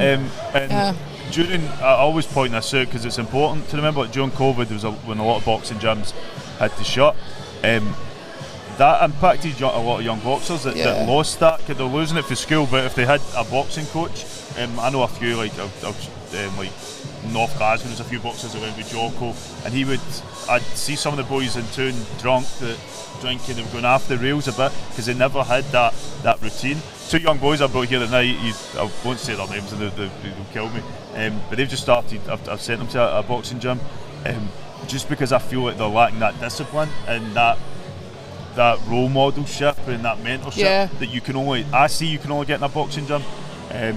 And I see your team, I mean, you travel. I travel a breadth and length of the country. I travel everywhere, I enjoy all of it. I enjoy the club level that I still do, but I really, really enjoy this level. I think the whole Scottish team tonight have done absolutely amazing up to now, and I'm sure the rest will do absolutely amazing. Yeah. Of course they will. And no discrepancy to Harry, honestly, because I genuinely thought that was a lot closer, but we're just only looking at this side of the ring. So there's different sides of the ring. That's my best pal in boxing. Caesar, you're doing a great job, Anne. He always does. This event you're putting together. He's been my best friend since I started boxing. Him and I'll name a few names here that are not here anymore, but George Fibella Houston, Rab Bannon and Mr. Robertson. These guys, from when I started boxing, never looked at me as a female, they just looked at me as a boxing coach, and they were the three guys that guided me, and they're not here anymore, but they're legends of this sport, absolutely. And I'm going to be in a book soon, and I've made sure I've spoke about these guys. I've spoke about these three guys how did that come in my about? book. It's just the author of the ring. It was a friend in England that knows him, who knows me through the martial arts world, and had said, you need to send this woman a message. You've no idea what she does in boxing as a woman. So he got in touch with me and just said, look, I would love to do a story on you in my next book. And I went, yeah, I would love to do that. Why not? He says, you're a female in the sport, but you're an international female up there, and you're the only woman up there that I'm told about that runs her own club just as the main coach. And I went, yeah. He says, I need to do a story on you. So it's done, my bio's done, I've sent it away, and the book will be getting produced in the next 2 or 3 months. So let's wait and see.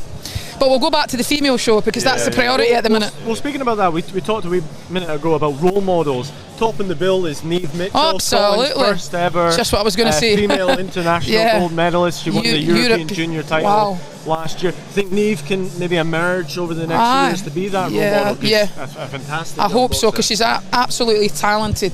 And that's the reason I'm doing the show up in 5, because I think she deserves that accolade in that area, and that she'll be the main bout of the night without a doubt. And she just sort of came out of nowhere. From nowhere, She did kickboxing, so she's done another discipline, and then she came over. But going into that European Championships, I think she'd only had 7 boxing contests. It's crazy, isn't it? And look what she achieved at that. And she boxed in the final a 2-time reigning European champion who'd never lost a contest, and Niamh won it convincingly. I watched the whole of that tournament. I couldn't believe one bout to the next she was winning. It was crazy, but amazing at the same time. No, she showed such poise for such, in terms of such a young age. For such a young age. Southpaw, great boxer, great to watch. Her style. So no, it'll be great to see her. Obviously, it's a partnership between your club, Doonhamers, and Bohill Miners. Yeah, it was James. I wasn't even bothered about mentioning my club. I was just happy to set it up. But he said it wasn't fair to do that. The 2 clubs need to be mentioned. It's doing most of the matchmaking. I got all the Canadian teams sorted out with their flights, their hotels, making sure that the training's going to happen when they're here, and I've matched up all the bouts. They've got the venue for me. They've managed to do all that. They've got all the sponsors. There's 15 sponsors. Tam's done amazing to get 15 sponsors set up for the show as well. I've got the trophies, or it's plaques I'm getting made with the teams' names on it and the flags on it. So I've done all that. How can people get tickets for it then? So they can either go through James himself. It's not sold out yet, but we're close to, I think, about 180 tickets at the minute. But we've still got 5 weeks. You can either get them through James, you can either get them through that club, or people can just private message me and I can send them up as well. But come over from Ireland for a little trip to Scotland. It would be nice, it would be nice. Definitely, but we're looking forward to it. 15 bouts has been set up, so it really is a great thing, and it's a first in this country, an all-female one. So no, I can't wait. I'm looking forward to it. I cannot wait to see. I just hope there's lots of. The main reason for doing this live feed tonight is to try and encourage everybody in Scotland, doesn't matter where you come from, to try and come to this show and support the girls. Because a female-only show is maybe not as easy to sell tickets as a male-orientated show. It's a bit different, isn't it? So we need to get behind the girls, behind the show, behind the event. It's not about profit making or anything like that. It's just about making sure there's plenty of people there to support all these young girls that's coming through the circuit, whether they're from Canada, Scotland or England. It doesn't matter, and it's not about us as coaches, it's about them. It's about them. And I think even though women's football and there is more of a focus now when people are starting to realise that there is young people, that young females that can come through these programmes and can go into different sports and achieve the same level as what they would expect males to achieve. I spoke earlier, and I mention it all the time just because I loved her growing up, with my cousin Lourdes McDermott. First ever female sanctioned bout in Scotland was in the Hydro, Dublin Hydro in 1994. And sometimes when I look back at the articles, I'm like, wow, they were talking about lipstick and what she was wearing, and the fact she was a beautician, and you're like, it's come a long way. I mean, it was only 2012 that female boxing first got in the Olympic Games. That's right. From then, over the last 10 years, I guess there has been a lot of growth. Obviously still a long way to go. But how do you reflect on the past 10, 11 years since it first made the headlines almost in the public consciousness? I think more people in the country are getting a bit more behind female. Because if you look at the professional side now, would we ever have thought that would ever be the case with professional women boxing? And look, some of them are the main event nowadays. Well, some of these females. She topped the belt. I think it was the first ever time a woman topped the belt. I mean, 10 years ago, would we ever have said that would have been the case? We would never have said that, would we? You never really saw, in terms of even the professional ranks, I remember you would occasionally see on like a Don King show. Yep. You would have, but apart from that, you never saw female boxing on any undercard. No. Let alone a main event. And now some of these events are more than headline. Headline. Yeah. You're getting One thing I'm three. going to throw in is I took my nephew. I hadn't seen. I watched WWE with my nephew, but I hadn't seen it for years, so I didn't really know what about the female wrestlers. Took my nephews to the Hydro in Glasgow, and when Charlotte Flair comes out, they two are bouncing off their seats, and I'm like, what's going on? Who's this? And it was good to see, because it was like nothing that I think was even taught, because they watched wrestling on their own, and they just showed, if no even more respect, to the female champions that were there. And it's, I think now, like, we can sort of look at, sometimes the sports are different. I done an interview with a women's football coach, and she was like, men's football and women's football are two different sports, because there's different sort of techniques, and obviously there's physical attributes as well are different. But with boxing, I mean, I could watch Stephanie Kernahan, I'm looking forward to, because Stephanie's been around such a long time now. I mean, I can't wait to see her. Actually, it's going to be brilliant. But there's not just her. We've still got Megan up there. We've got Caitlin now as another senior. They're all looking really. As well. Brooke. Obviously Brooke. And Eve.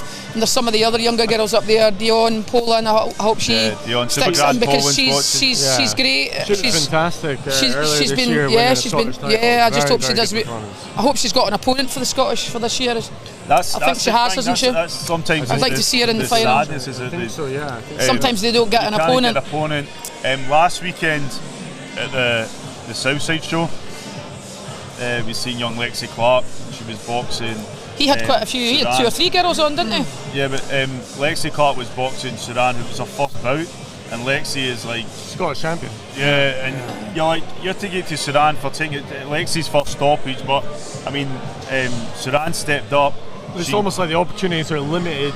Who are you going to box? Box first. And it was great for Sudan to step up, so Lexi could box in a home show, because sometimes you go to home shows and it can just be exhibitions for females.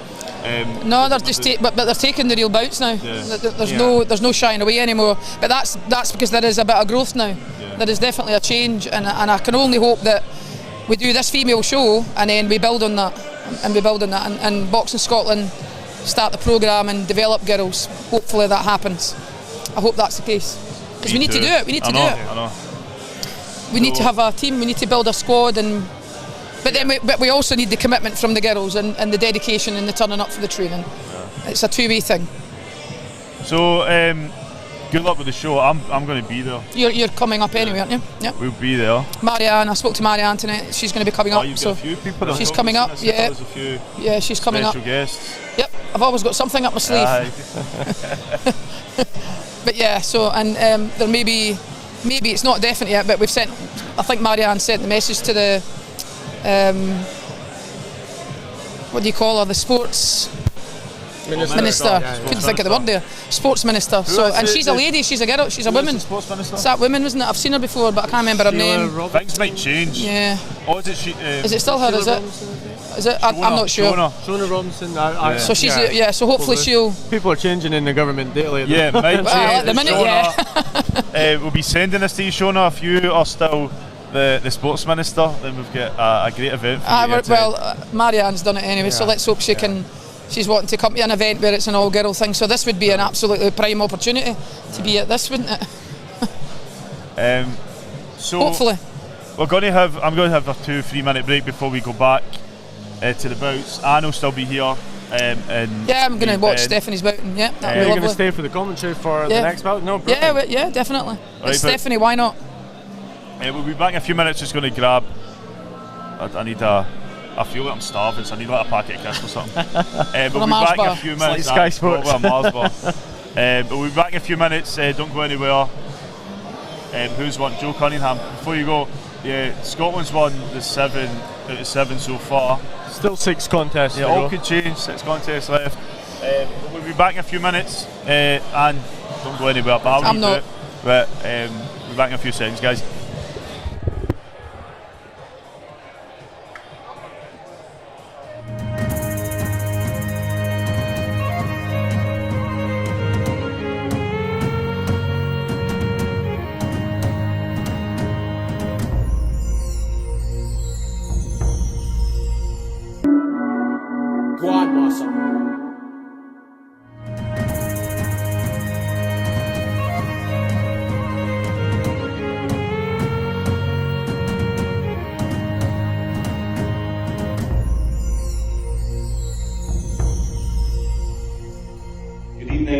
and gentlemen, welcome to the Marriott Glasgow and a very warm welcome to JATV Live's inaugural Scottish Boxer of the Year Awards here for 2022.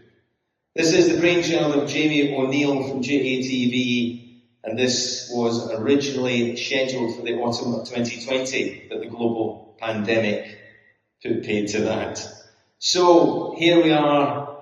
And tonight is a culmination of a year's work that has seen over 1,000 nominations submitted, over 15 categories. Over the evening, we will recognise the nominees, we'll celebrate the winners, who our judges have painstakingly debated over. One thing we have learned is that every single one of these nominations is as important as the other. And there's no award show in the world that could truly reflect the amazing work which happens every day in every boxing gym around Scotland. This weekend sees the start of this year's Boxing Scotland Development Championships, the novices. It returns, and it's absolutely fantastic to think that some young boxers are stepping into the ring competitively for the very first time. And for them, their careers are only just beginning. For a wee country, Scotland punches hard. From each of these novices all the way to the top, the likes of Edinburgh men, Johnny Hill and Tansy Lee, to Benny Lynch, to Jackie Patterson, to Dick McTaggart, MBE, the greatest boxer never to turn professional. Still, he became a world champion in 1956 when he won Olympic gold. 1966 brought us Walter McGowan, the 70s, Ken Buchanan and Jim Watt. In 1984, Edinburgh man Murray Sutherland, he became the IBF 154-pound world champion. Murray emigrated to Canada, but he's still a Scotsman. The 90s gave us Pat Clinton and Paul Weir.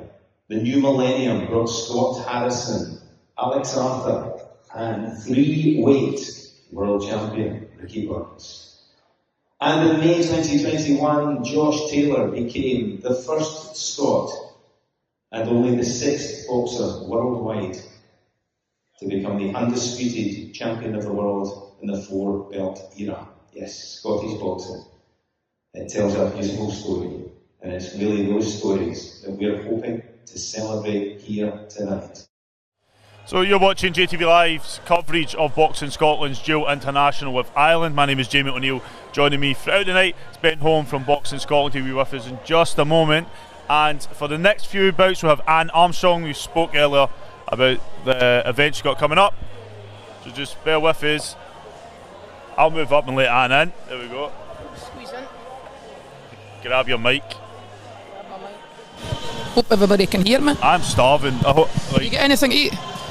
I had chips, cheese, curry sauce. Oh, that's disgusting. I went and bought Pringles there. I didn't really eat it, to be honest. So we're looking for Steph now.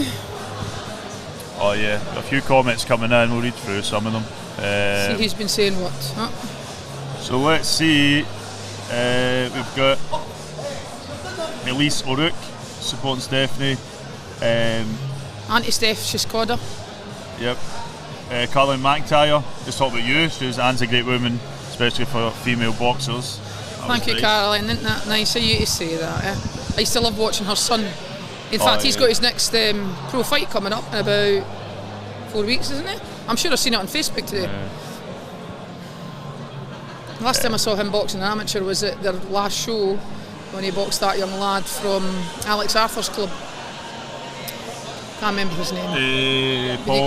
Saul. Yeah. That was the last time I seen him. That was his last amateur fight. But he's doing well in the pros.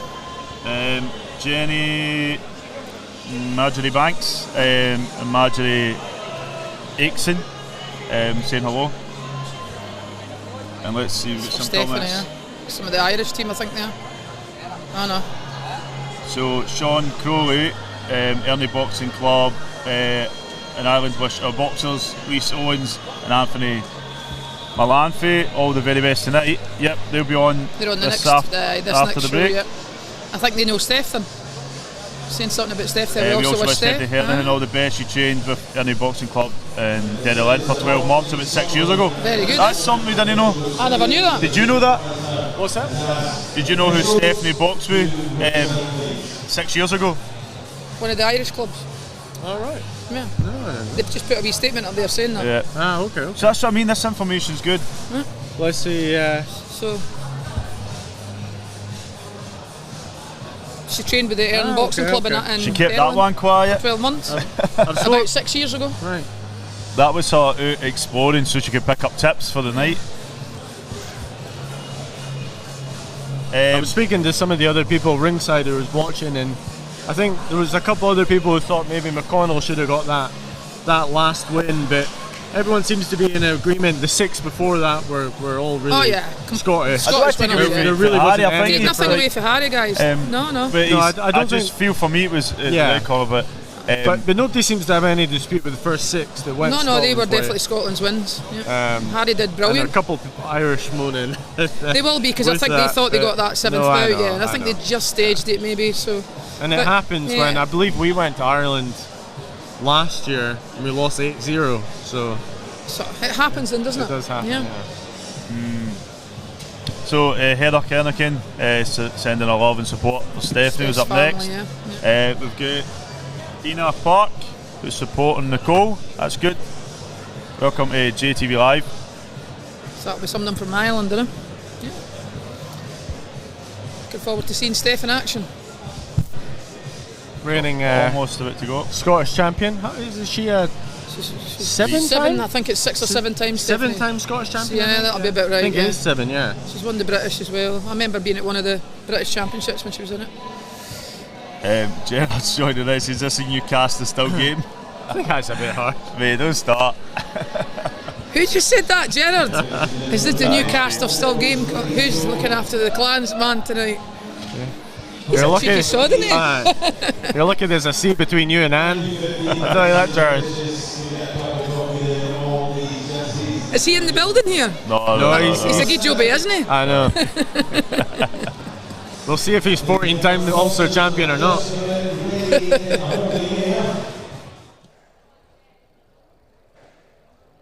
Ladies and gentlemen, welcome back to the action. Second half of our Scotland-Ireland dual match. This is contest number 8. We're in the 54 kilo division. 3 3-minute rounds of boxing, an elite bantamweight contest. Referee, once again, Mr. John McKenna. Introducing in the red corner, representing Ireland, Clyde.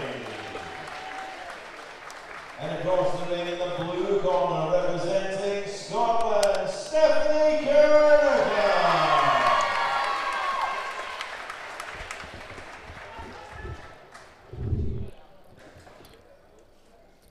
So welcome back. This is the second half of the Scotland vs Ireland dual international. This is bout number 8. Stephanie Kernahan from Scotland in the blue corner and Nicole Clyde from Ireland in the red. My name is Jamie O'Neill. Joining me at ringside, Ben Holm from Boxing Scotland and the amazing Anne Armstrong. This is round number 1. I do believe Nicole boxed for Northern Ireland at the Commonwealth Games last summer. I think she's one of the few Commonwealth Games boxers on the card. Yeah, that's right. Yep. Nice wee quick start there from Stephanie. But Nicole swivels round, which is something you teach in the gyms. Get to that danger. Yep.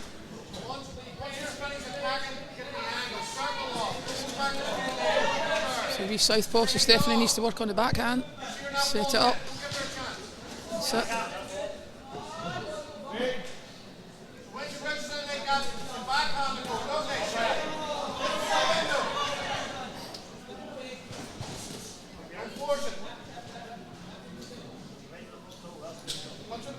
So edge in.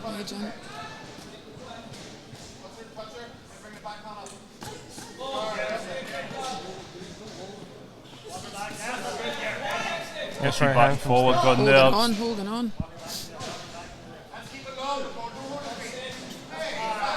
An account here from Nicole.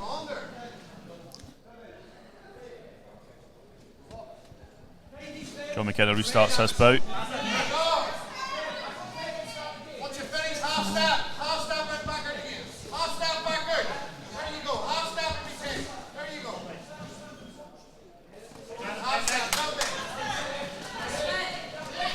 1, 2 there, half step.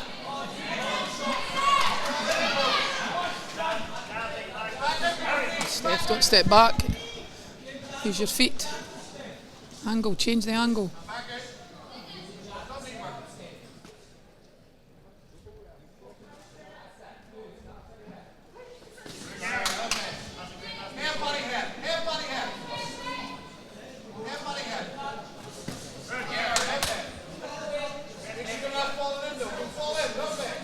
Nice work here from Nicole.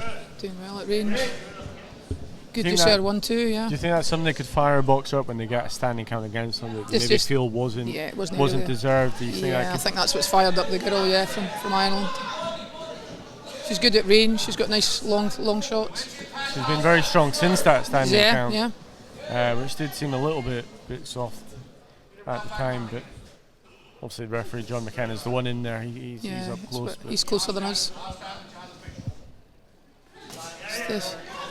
Nice left there landing from Nicole. Yep. Stephanie now fires forward. Last 10 seconds of round number 1. Do you think it could go against the boxer who gets it as well, because they get that standing count and they maybe go looking for the shots instead of boxing sensibly, keeping calm, keep your composure. I think she's still held it together there, to be honest with the Irish girl. Go for round. She's got lovely long leverage. Yeah. How do you go for that one? Obviously Stephanie did get the standing count. The judges don't need to go. They'll not necessarily account for that. Yeah. The standing 8 counts doesn't always mean you're going to win the other boxer's going to win the round. It doesn't mean that. So there was a strong second half of the round from the Irish girl. Yeah, I think she did pretty well in that round. Yeah. Stephanie needs to work on angle. She needs to stay off that straight line that she's doing. Try and move off to the side and get her own backhand working. And when she is close to this girl, let her bent arm punches go, top and bottom. But she needs to make this girl miss her jab straight. She has to make this girl miss a straight punch because she's a southpaw, so she's got to making sure she's away from that side of the target area. She'll step it up here. Yeah, no, she knows how to bite down on the gum shield like the punches go. We saw that in the Scottish final last year when she won the elite title for the 7th time, beating Maggie White, I believe. That's right, that's right. That was a victory of tenacity and aggression from Stephanie that night. So she gets this close now. This is where she needs to work now. Work her way out. Yeah. Working the bent arms that she likes to throw. There we are. She's going to want to fight this at close distance, and the Irish girl's going to want this at long distance. Yeah, she's got to cut the distance down. There's absolutely no doubt about it.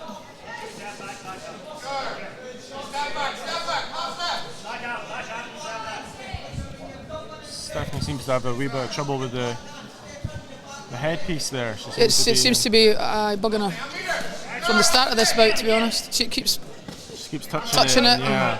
It's like she's not comfortable with it on. Yeah, all the time. What's your thoughts on the female boxers in head guards? Would you like to see the elite boxers remove them? I mean, I know there's been some discussion and back and forth. I think for the female point of view, we should. I know they're maybe thinking of taking the female head guards away, but I just think for females we should just keep them on. Oh, you're in favour of them? I'm in favour of them. I'm in favour for the girls just to keep them on. Right.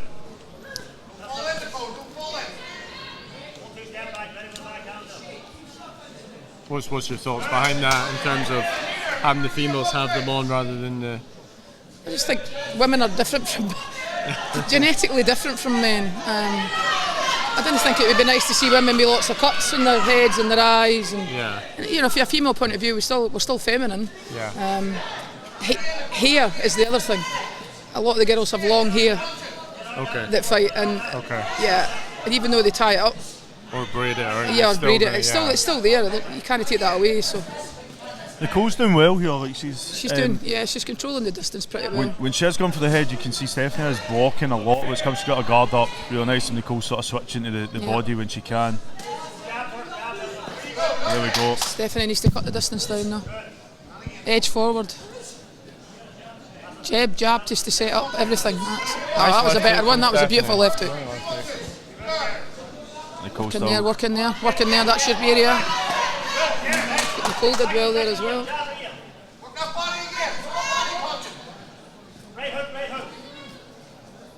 This has been class. Good to see the girls, isn't it? Yeah. As tough as the boys. It's another one of those where you're sort of mesmerised by what's going on. Aye, and they're as tough as the boys. They're as good as the boys.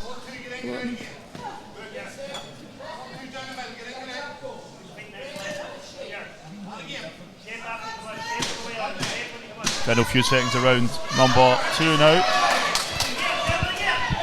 Nice left hand there from McCall. From McCall again.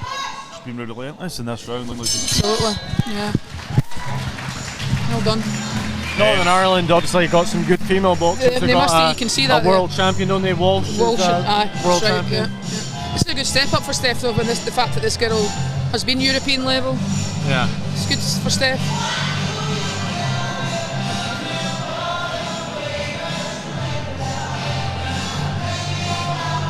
So we've got one more round left here for bout number 8. Another 5 bouts after that.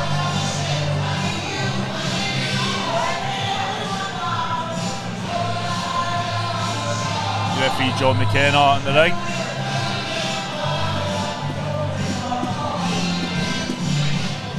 So do you agree with the headguard staying or going for female? What do you think? I'm open either way. You're I mean, either it's, way, yeah, right? it's interesting for your opinion. Yeah, my belief is, it's just, I think the girls, from the point of view, are getting cuts and just, they're females and the hormonal level and it's different for women to men and as I say, long hair. I've certainly seem to have heard rumours that it might be going on an international level. Yeah, I've heard that as well, but whether that's the case or not, I don't know if it's true or not. Yeah. Steph's going for it now. She knows she needs to take it up. It seems to be a constant debate in amateur boxing, both male and female. The head guards are they on or they off? They come, they go. Yeah. Seems to be new guidance and they're removed, and new guidance and they're back on. Yeah, and they keep chopping and changing their mind. Yeah.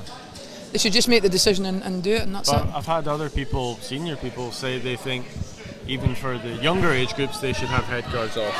For school age, junior youth. No, definitely not. People and quite senior people I've heard saying that. So no, there does seem to be a range of opinions out there. I do not agree with the young girls at our schools and juniors. At that age group, they should have a head guard on. I mean, no way should they not. For me, under 18s, I think. Yeah, I think the brain's still developing. Oh gosh, male and female, they should. So we should just put these head guards on to protect them as best we can. Whether it truly protects them or not, we should just do it anyway. Yeah.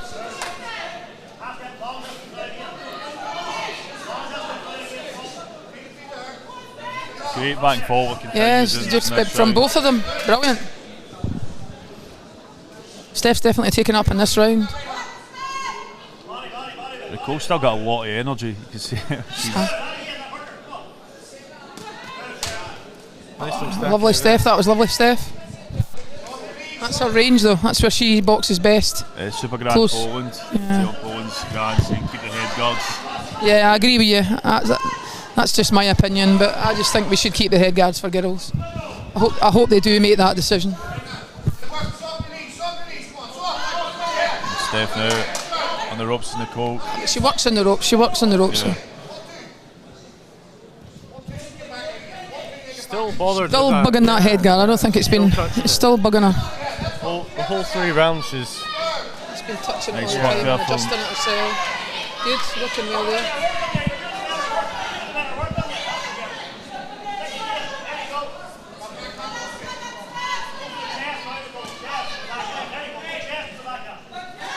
Whoa, lovely right hook there. This has just been a great boxing match. Just lovely to see the two girls, yeah, absolutely brilliant.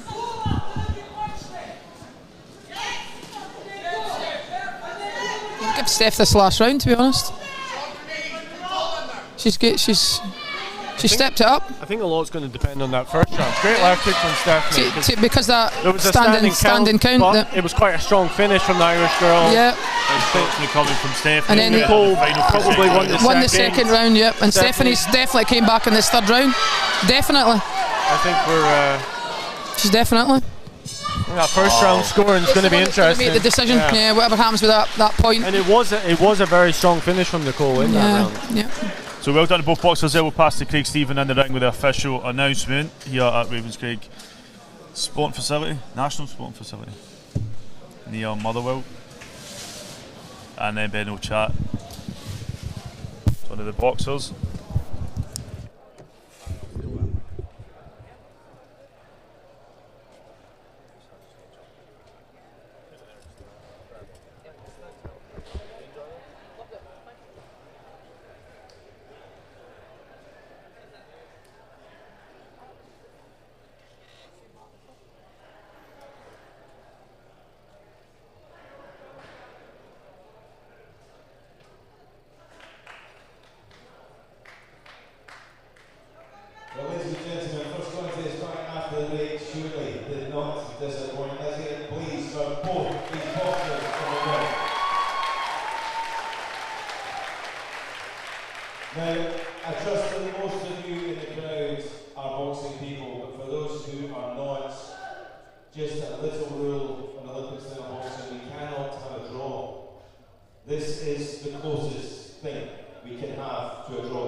Stephanie, winner, very close contest. It was a 3-2 split. Did you think you'd done enough to get the decision? Well, honestly, razor thin, and it's whereas, you know, it was her tap tap tap against my boom boom, and I think that's just what caught the judges' eyes and just gave me that wee bit of edge. Just having that wee bit of fight wasn't probably my best boxing performance, but fight, kind of scrap. But at the end of the day, got the win. First win international, and that's me hopefully on track for the games in 4 years. It's all development here, but definitely absolutely brilliant work from Nicole. Again, be great to have a rematch. See. Nicole obviously boxed at the Commonwealth Games last summer, so she's at that level, so you know, to get a victory over her, an impressive thing to do. Aye, absolutely. I mean, she's a Wonder Woman. She was at 48 kilos for these games, then she went to 50, then 52, and then this bout here was 54, so she's came up in the weights, and maybe that's the difference to that bout there. I had that strength of the 54, and she just maybe a lot lighter, hitting shots, but a great boxer. It gave me a really good thinking match. Definitely love to get in the ring with her again. Absolutely. On the commentary, we seem to thought that the second round maybe went Nicole's way, third round your way. A lot seemed to hinge on that first round where you got the standing count, but she finished the round strong. Was that your thought as well? Well, I see with the standing count, I think that was more she was passive, she wasn't thrown back and she bent over. I can't remember what shots. I think I landed a body shot and a head shot, and she just kind of turned away a wee bit. So although she might not have been hurt, it just to the referee, to the judge's eye, that looks like she's maybe turning away, but that's a lesson learned for her. And we all know a standing count doesn't change the way the bout is one punch, or you know, the count doesn't really mean for anything unless you get several.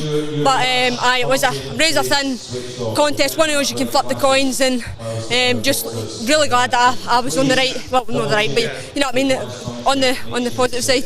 It was one of the most entertaining contests of the night, but it was a great advert for female boxing. From your point of view, are you seeing a growth in female boxing? There's going to be an all-female show next month in Scotland, the first ever that's been organised. Is that a great thing from you to see? No, that's history in the making right there. An amateur show, all women, from novice to, you know, I've been to the World Championships, and then Niamh Mitchell headlining the show, made history, you know, first woman to win a gold at a major international tournament, and she's won the gold at the Euros.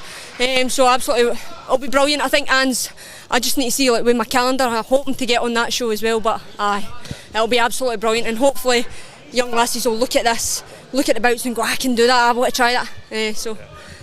Well done tonight, Stephanie, and look forward to seeing more of you in the future. Thanks very much. See ya.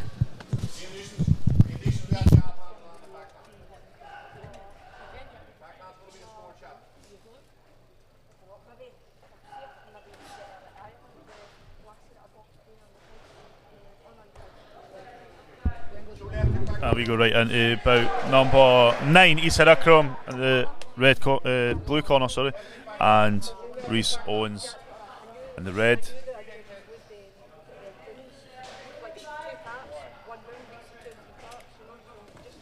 Yeah, we get pulled up there for the music. Oh, did we? Yeah, like literally stopped and said, stop playing music. Oh, right. I can't resume, so we're going to need to maybe watch. It's the AI technology for you. Yeah.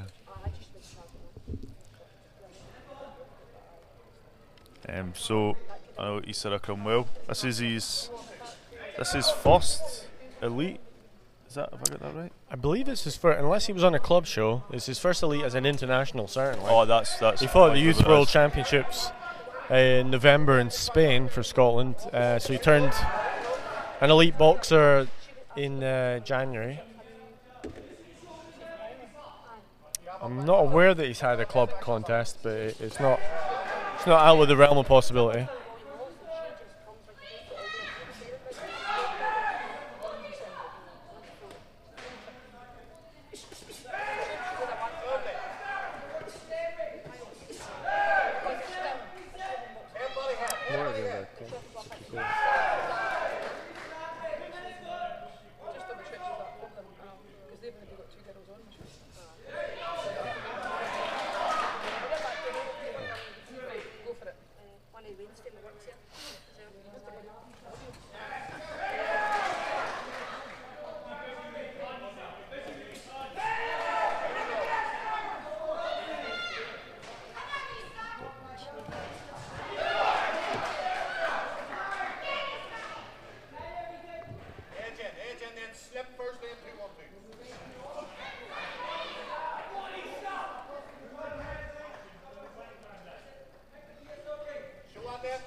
Nice work there from Issa Akram. The crowd getting behind him. His opponent Reese trying to turn up the pressure a bit. Final 10 seconds of round number 1.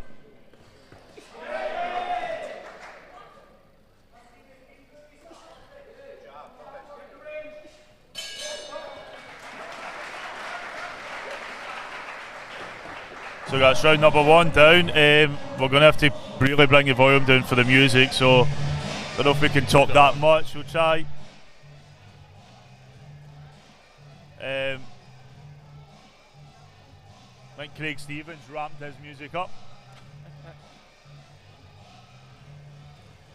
So we have 4 more bouts after this.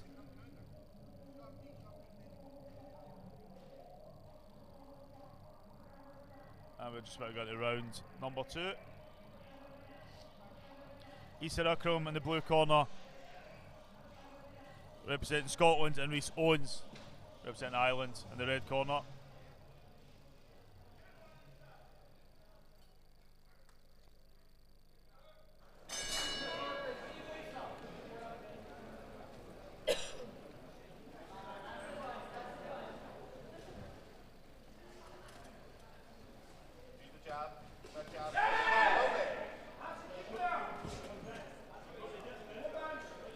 Nice work from both of these boxers early round.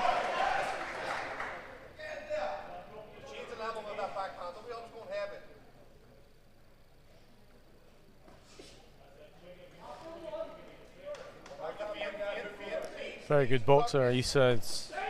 Brilliant work there from Issa.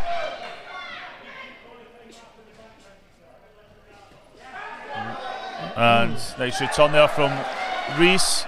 He reached the final of an international tournament, youth tournament in Spain last year. There was a warm-up for the World Youth Championships. He got the silver medal. I felt it should have gone his way on the night. Oops,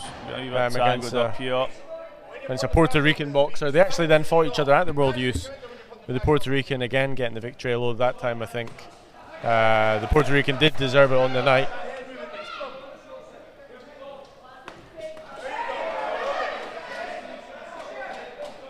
Great back and forth for this. I'm enjoying this. Great work there from Issa again, from that right and then that straight left.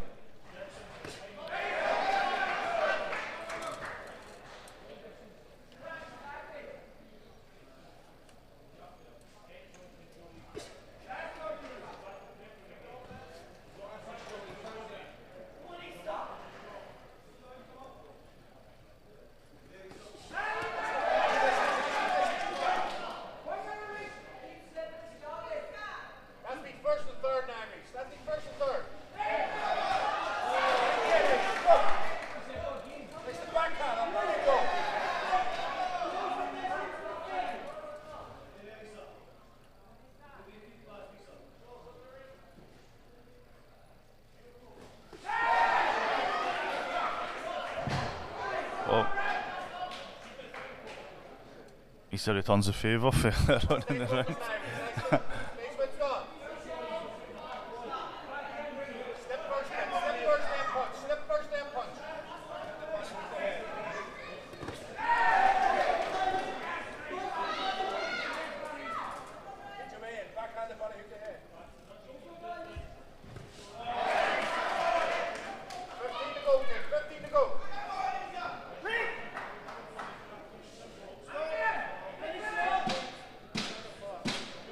Final 10 seconds round number 2. As Reese now aims to turn up the pressure.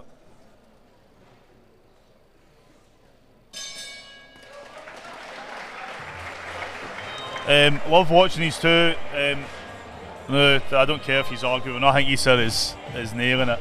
Reese is still in it, but for me, Issa's been very, very comfortable in landing the cleaner shots. Look, the Irish, Reese is now calling it a day, so this will the Irish team are ending the bout. So we'll lower the sound just for this music.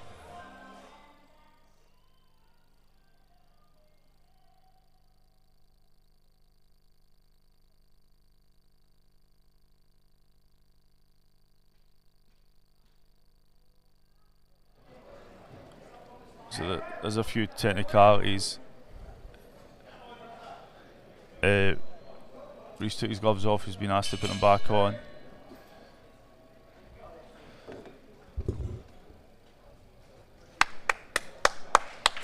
I started that clap there because I don't think anybody else understood what was going on.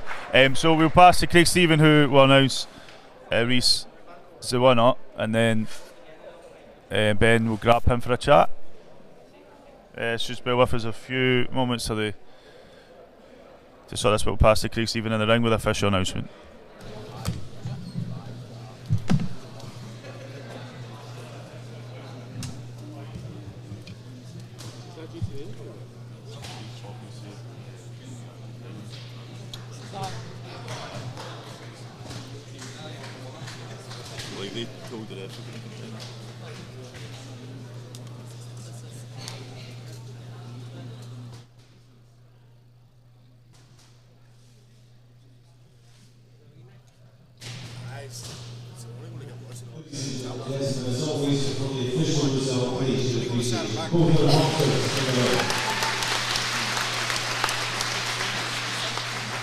Well, ladies and gentlemen, first duty of the referee, always the safety of the boxers. To that end, the referee so when there stops this contest at the start of round number 3, declaring the winner in the blue corner, Akram.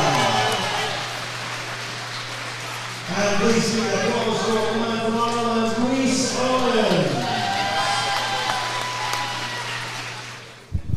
Owens. Akram, winner. It was a stoppage in the end due to the injury to the Irish boxer. You looked really sharp in there. How did you feel? No, I felt really good. Just before the fight, I felt calm, felt relaxed. So I just knew if I boxed the way I do, I'll put in a good display, and that's what happened. Second round stoppage. That was your first contest as an elite boxer, is that right? No, that was my second contest. I had my first one last week. So going good so far. Do you know what I mean? Yeah, it's really good. Your first at international level though, so international level, so I felt really good. You know, I felt a lot of pressure before this. I just thought, first international, I need to get the win. So it feels good, man. You had a good 2022. You know, you won an international medal, some youth tournaments. You competed at the World Youth Championships. What's your plans for 2023? 2023 is my first year senior, so just going to see what happens. But I'm hoping to go to the top this year. Do you know what I mean? Just do as well as I can and hopefully get to the top.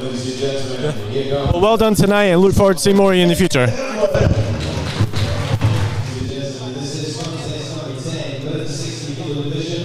This is three-minute rounds and elite lightweight contest.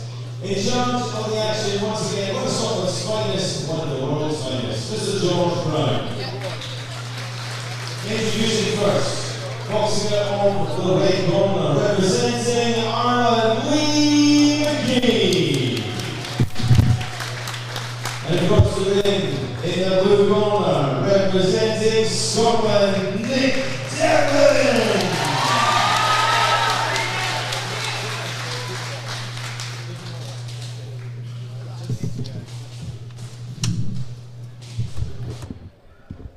So we go about number 10, Nick Devlin, representing Scotland in the blue corner, and Lee McKee from Ireland in the red.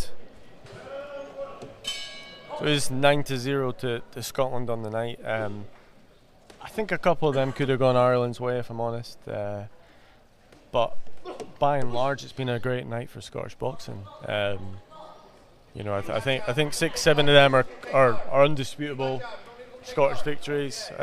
On the night, it's gone all 9. You know, the judges are the ones sat ringside. They're scoring the contest, so we've got to let them make the decision.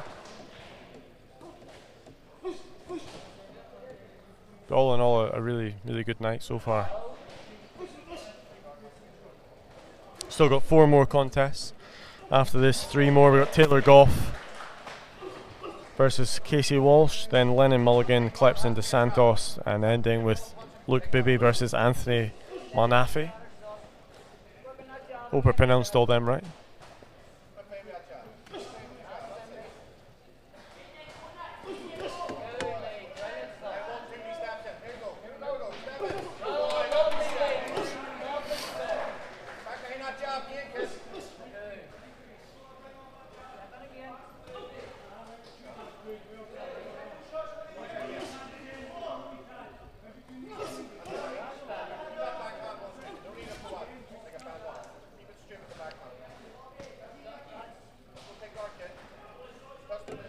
Nick Devlin from O'Neill's Boxing Club, is that right, Jimmy? Yep. A few senior O'Neill's guys in there. Interviewed him a few years ago on his home show. I believe he's a European medalist. Yeah, he's been busy ever since. So that's the last time I was able to chat to him. He did win the Western Districts last year. I tried to catch him after that, but he was heading straight down south. Yeah. I think he did get beaten the Scottish semi-finals to Kieran McMaster, if I believe. I seen Kieran earlier. You see him right? Earlier. Well, he was in. I'm sure it was Kieran. Maybe scouting the opposition. Yeah.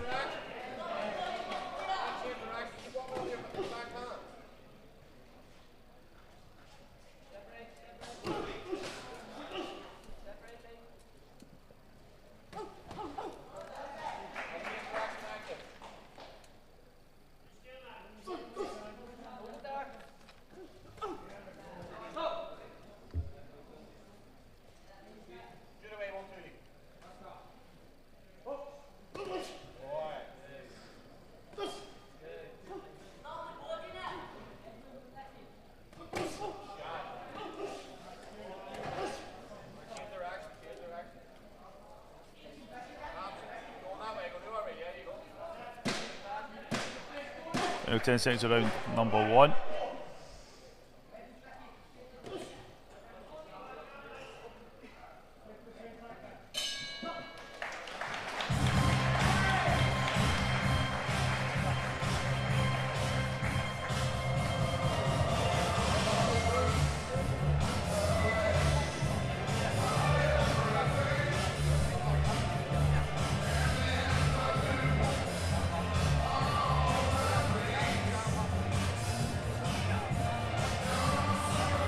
So yeah, we're going to go a bit quiet when the music plays. Craig Stevens determined to get us kicked off.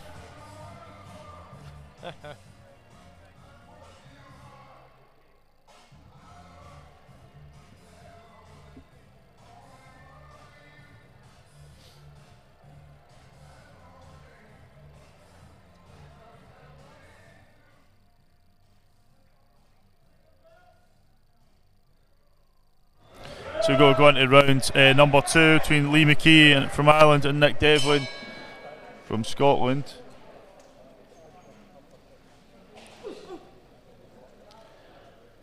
I feel like Lee's holding back some big power shots. I anticipate he's going to throw one to the body, and that's the same try to do it in the last round. But Nick picking up where he left off, try to force his own pace. Nice work there from Nick Devlin.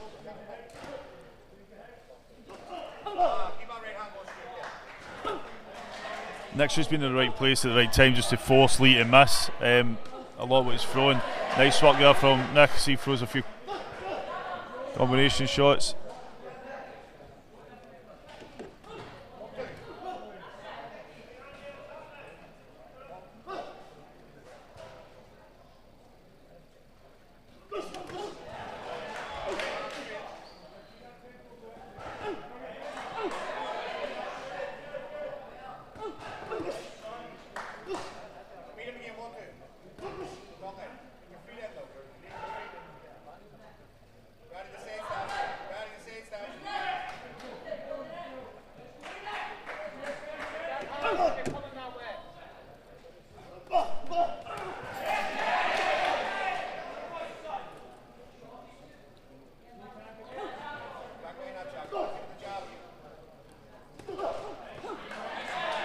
So Nick's definitely landing with accurate jabs. It's not to say that Lee's no trying to be as busy, but he's just no landing as much. He's yeah, it's good footwork from Nick. How he gets his feet position and then takes that little half step back, makes Lee punch and then comes back with the counter. It's slow.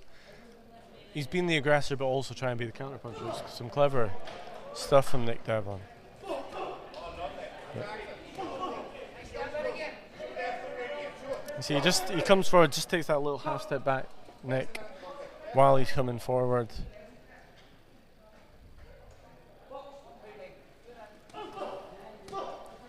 Just trying to draw the lead from Lee and then counter over the top of it.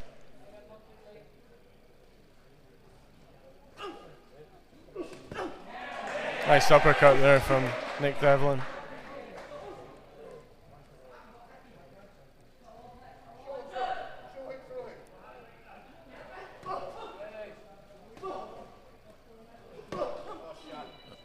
Sneaky body shot there for Lee.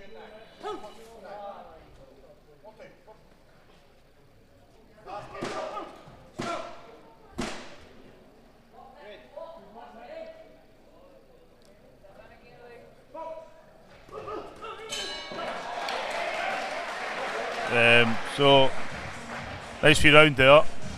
Oh, Craig, I thought he was going to keep the music a bit low. Yeah. But we should be alright. If we get another warning and it cuts off, we'll try and get back as soon as. I definitely think, for me, Nicky's been more accurate. I thought he won that round, certainly. The first round close, but second round for me, Nick Devlin. Still ought to play for then round number 3, but if it carries on the way, I see Nick picking this up. Yeah, I mean, he's got obviously a great pedigree, Nick. You know, if you win a European medal, whatever age group it is, you've got some quality about you. So we go third and final round. So he's kind of growing into the elite category, Nick. I think last year, think it was his first turn at the elite championships, having just turned over from a youth. Maybe I see the difference already, 12 months or 11 months later. I see a big difference in him tonight. He looks like a fully fledged elite boxer now. You know, he doesn't look like a. You see some of the other ones who they're 18, 19, and they're still, you can tell, a young boxer, but.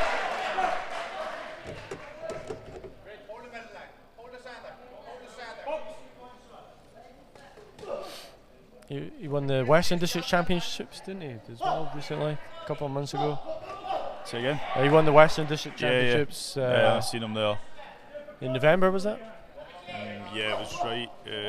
End of November, yeah. Can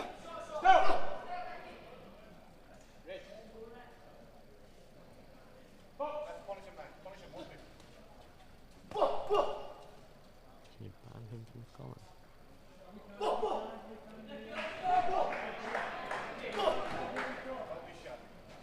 Not from the stream, but.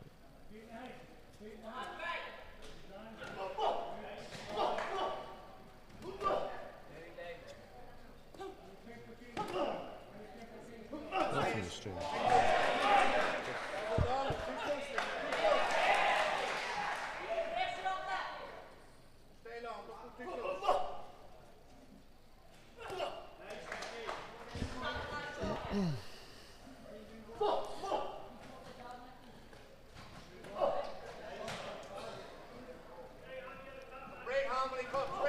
Nice right hand there from Nick Devlin.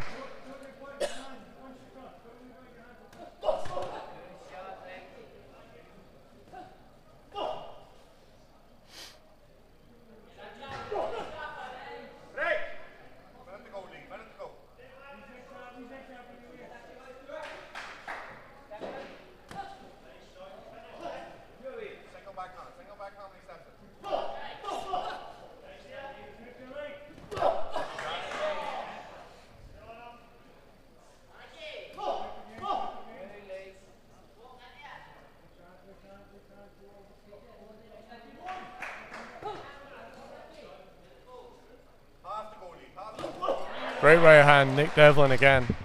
I mean, I mentioned it already, but it's the footwork from Nick Devlin that's really impressing me. I think he's winning this from his footwork as much as he's doing from his punching. Just getting it into position. He's constantly ready to punch. He's on. His balance is perfect. I would say with Lee, there is a nice wee left swing he throws when he is taking that step back, and it just catches Nick just in the jaw. I've seen it a few times, maybe 2 or 3 times throughout the bout. He's tried it again there. Lovely right hand again from Nick Devlin, end the contest. For me, I think that's another Scottish win. We'll see if the judges agree. So we'll go to Craig Stephen in the ring with the official announcement, and then Ben will speak to one of the boxers afterwards.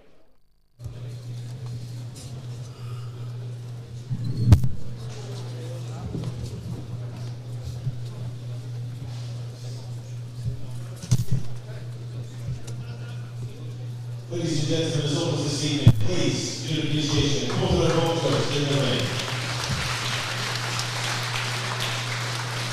We go to our judges to have a unanimous decision. Goes in favour of the winner in the blue corner, Devlin. And ladies and gentlemen, let's hear it please, Ireland's McKee.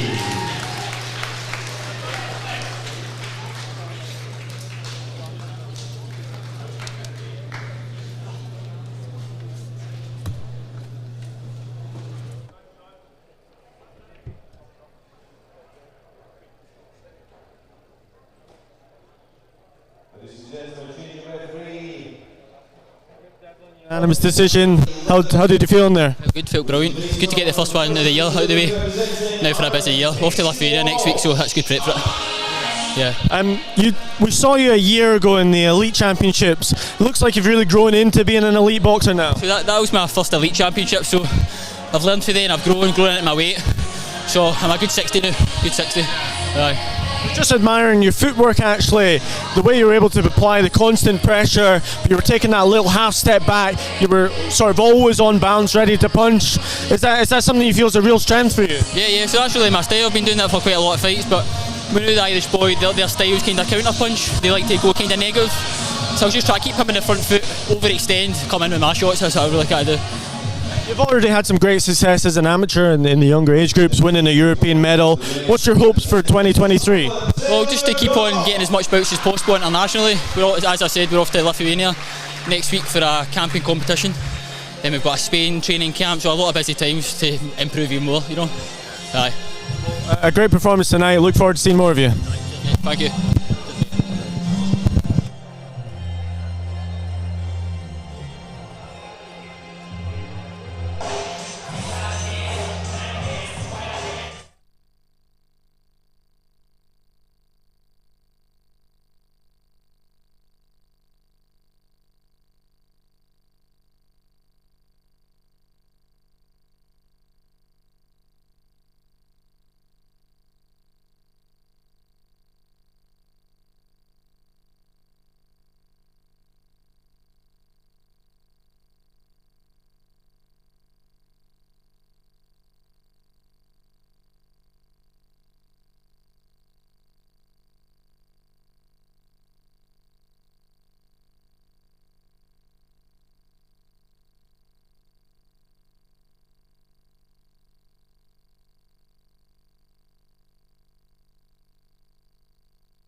ladies and gentlemen, contest number 11 in the 57 kilo division. This is the pre-minute rounds of boxing youth featherweight contest. A referee in charge of the action for this one, his final assignment of the evening. Ladies and gentlemen, Mr. Jim Smith. Introducing first, boxing out of the ring corner.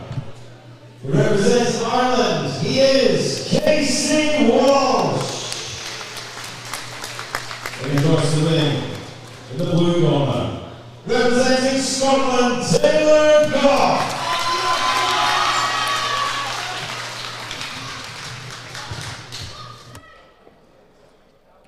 This is bout number 11. Two more after this, but Taylor Goff in the blue corner and Casey Walsh in the red. Your referee, Mr. Jim Smith.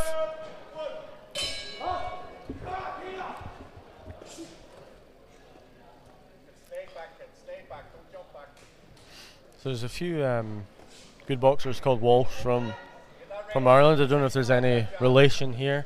Yeah. I think it's McKee and Aiden, I think, are the two world champions. I could be wrong. I'm sure somebody will correct us.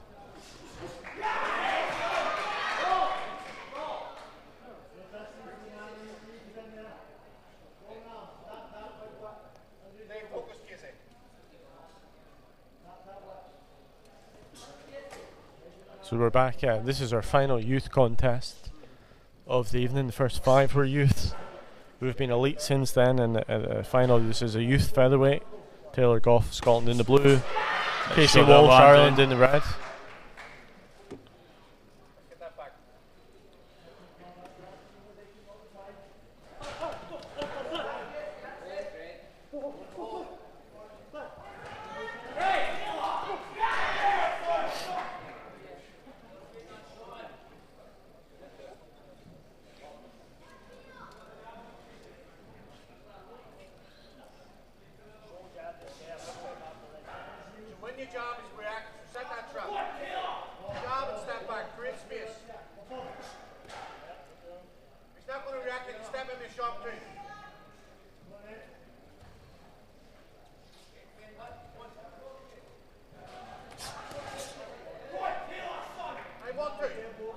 Great movement from Taylor there as he picks his shots very nicely. Referee Mr. John Smith keeping an eye. What's going on? Hi to Shawnee McCormick, handbell shot. Archie Dury, Lynn McCallum, Stephen Petrie still watching.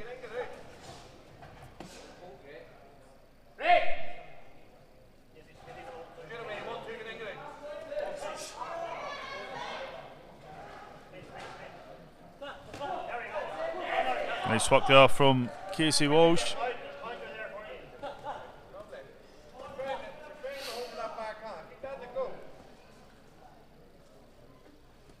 And Casey's starting to slowly start finding his rhythm. He just needs to watch that holding. I know it can be difficult, but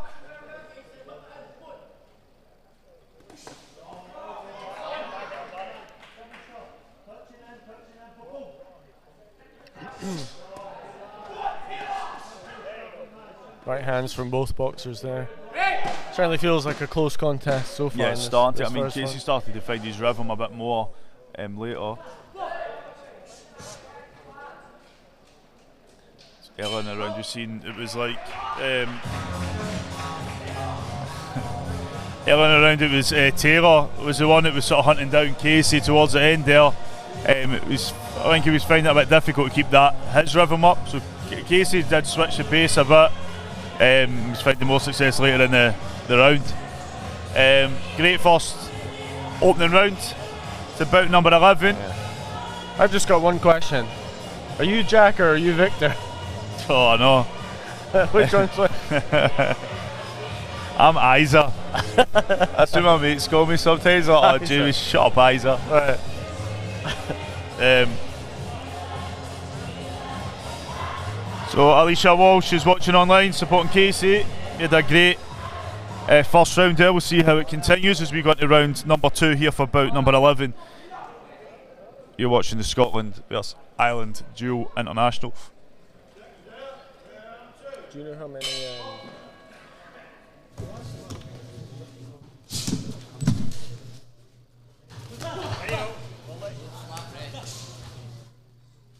open every time for that right hand kissing. Lock him. Punish him again, man. 1-2. Extra shot, 1-2.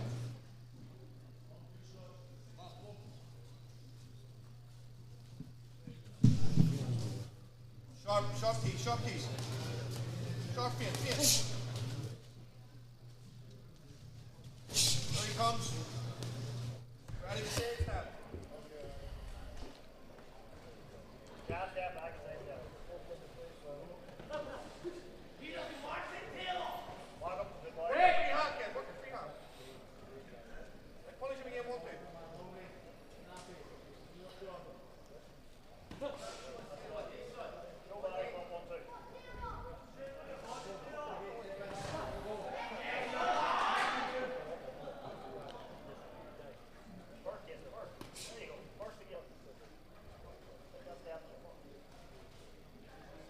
I mean, Casey definitely starting to find his rhythm.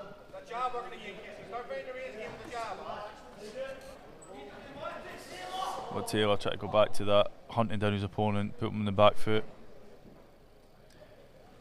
We're getting a point deducted now for holding. There was numerous warnings in the first round.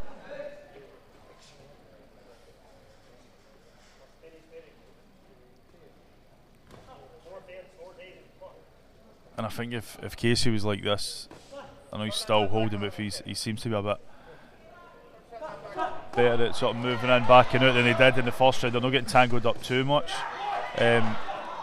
Casey is finding some success where Taylor's using that reach a bit better.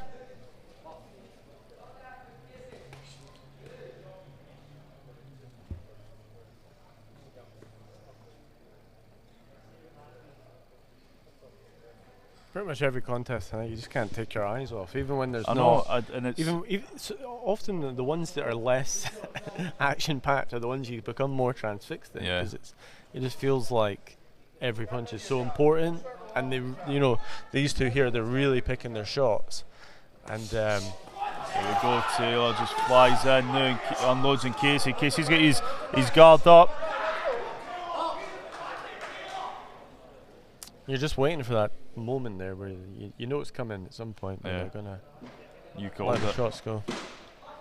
Final few seconds around number 2.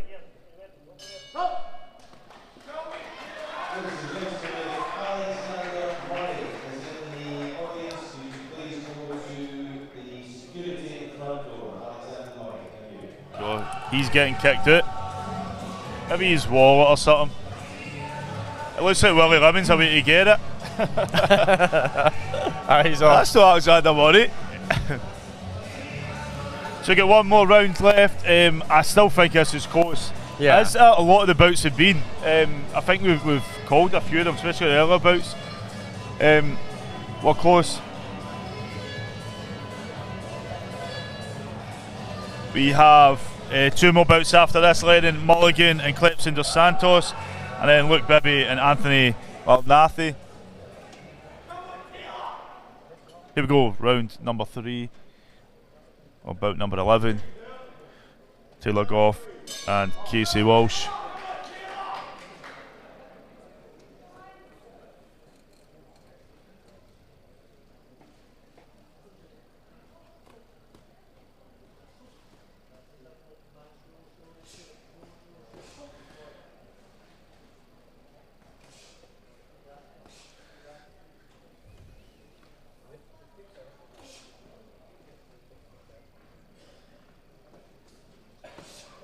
Nice body shot there from Taylor Goff.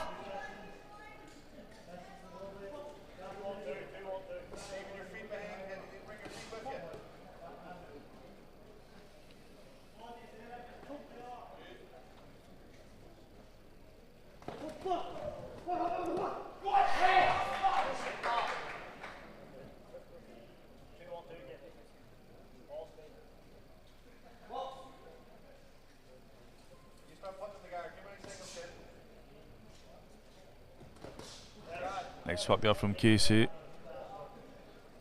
Taylor looks to respond. He's got great head movement, Taylor has. Yeah. Both two really good young boxers though. Yeah. You know, Casey Walsh, you can tell a lot of talent there as well.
Casey's just finding it a bit hard to get that reach and to land.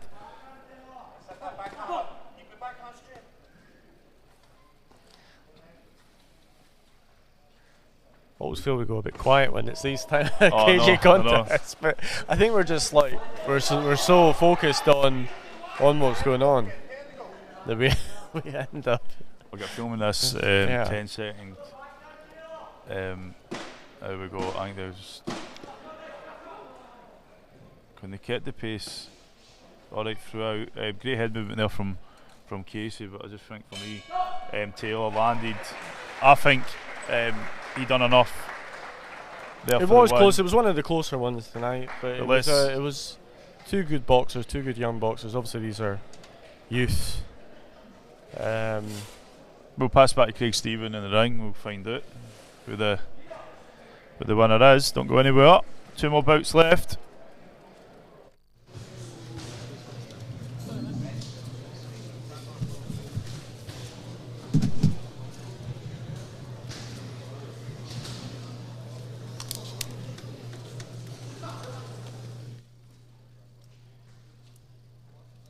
Ladies and gentlemen, it's obviously this evening, and this one is no different. Please show your appreciation. Both our boxers in the ring. We go to the judges' unanimous decision in favour of the winner in the blue corner, Taylor. And ladies and gentlemen, it takes to appreciation round from Ireland as the evening Casey Walsh.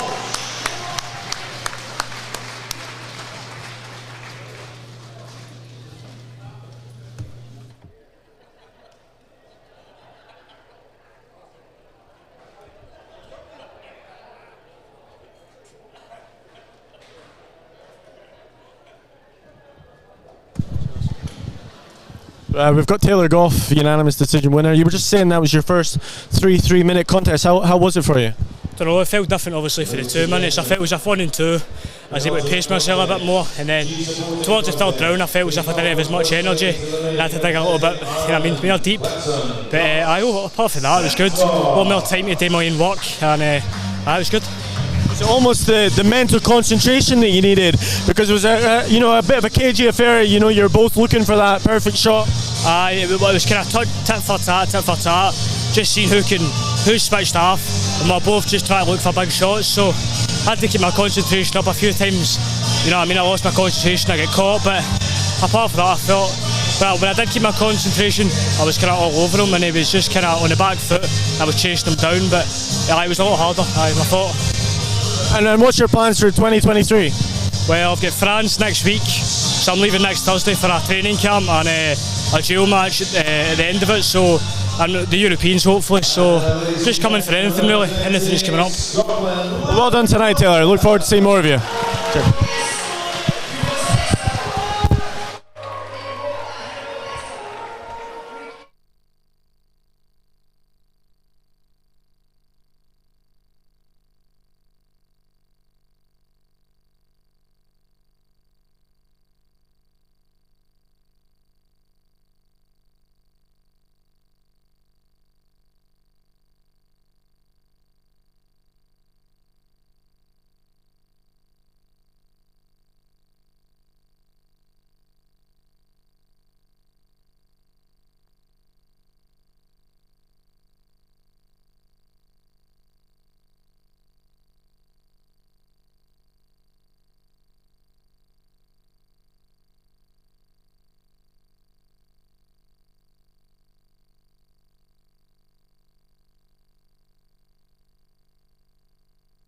This is our chief supporting contest for the evening.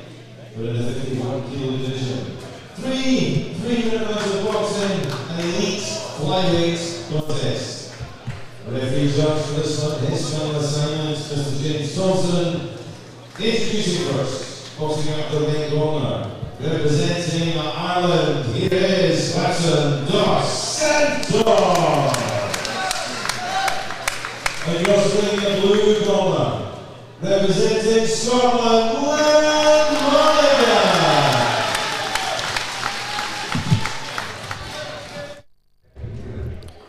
This is bout number 12, Lennon Mulligan from Scotland, and Clyde dos Santos representing Ireland. This is the bout was probably most anticipating tonight. 2 Commonwealth Games boxers, both competed in Birmingham last year in the flyweight category, both of them getting to the quarterfinals of that competition.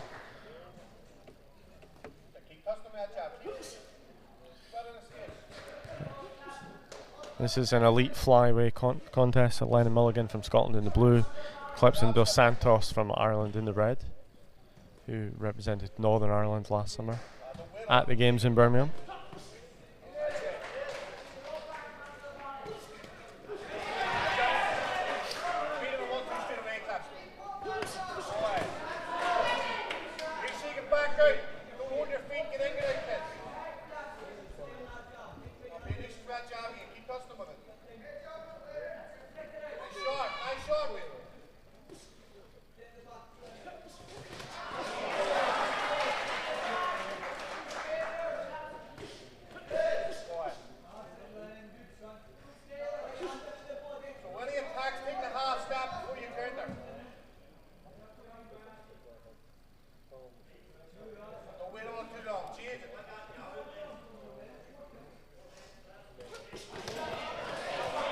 Nice right hand there from Lennon. Getting Clyde up against the rope.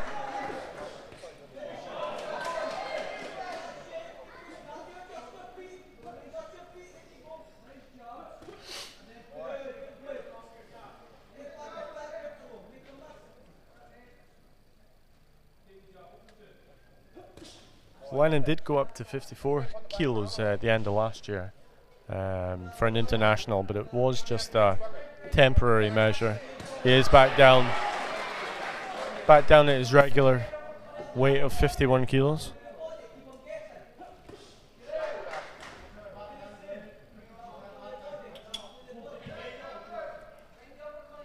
As we mentioned at the start of the stream, Lennon, one of 3 Scottish boxers currently on assessment to join the GB boxing squad in Sheffield.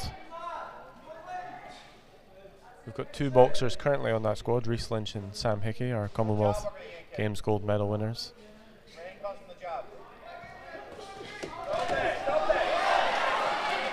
Great unloading there from Lennon, but oh, nice right hand there from Lennon.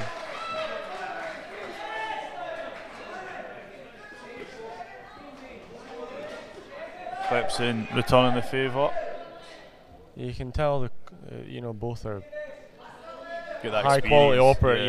Yeah, they're both young, but you can tell the quality's there.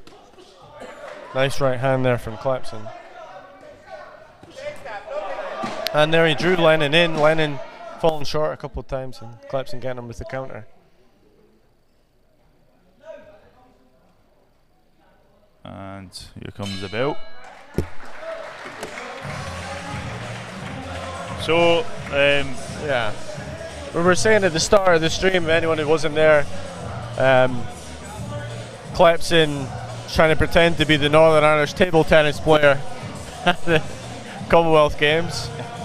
That myth was quickly dispelled when I beat him at table tennis. So I do hold a victory over Clyde dos Santos. Can Lennon Mulligan get a victory over him? We'll find out.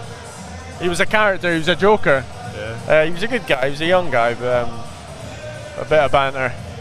There was some good banter in the village between the camps, yeah. So we're just about to get into round number 2 for bout number 12. One more bout after this. Lennon Mulligan in the blue corner from Scotland and Clyde dos Santos in the red corner for Ireland. Here we go, round number 2.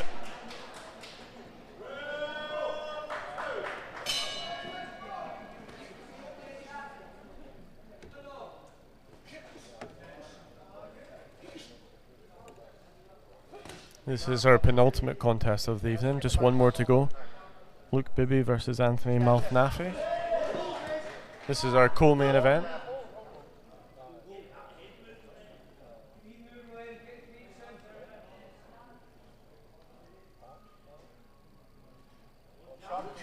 He's a tricky character to nail down, Clepson, isn't he? He leans right back. He's able to, even when Lennon I think thinks he's got his feet in position, Clepson's able to avoid a lot of these punches.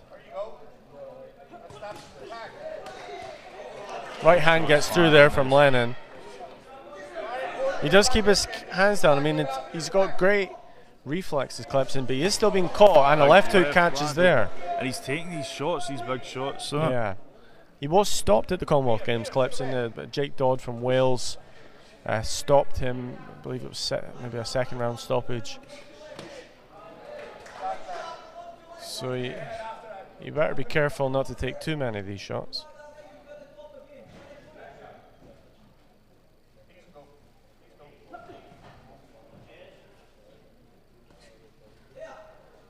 Lennon going out in the quarters to the eventual gold medal winner, Amit Pangal from India, unbelievably good operator. Yeah, he was. He's a World Championship silver medalist, Amit. He's got a lot of pedigree.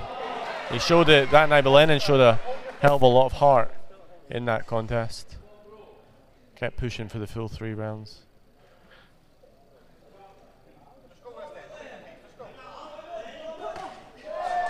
There was only 2 male World Championship medalists in that competition, the Commonwealth Games, and Lennon drew one of them. The other one being Rhys Lynch, Scotland's own Rhys Lynch, a World Championship bronze medalist. But Ahmed was the only other male boxer with a World Championship medal going into that. He certainly would have been one of the few who would have been up for boxer of the tournament. Actually, he comfortably beat the English lad in the final to win the flyweight title.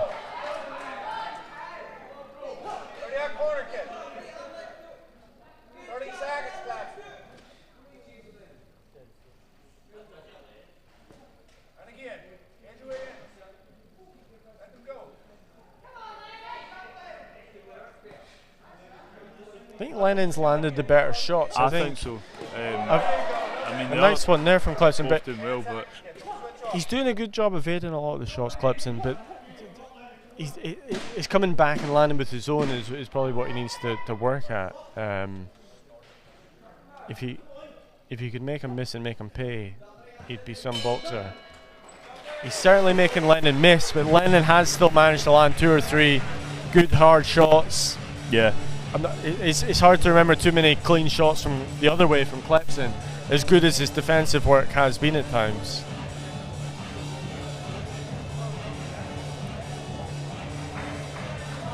And he does keep his hands down a lot. Yeah.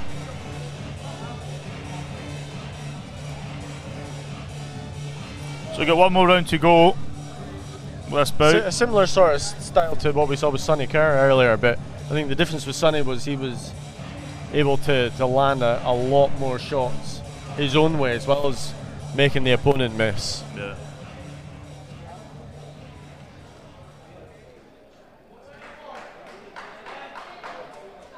This is third and final round for bout number 12. Lennon Mulligan and Clepson dos Santos.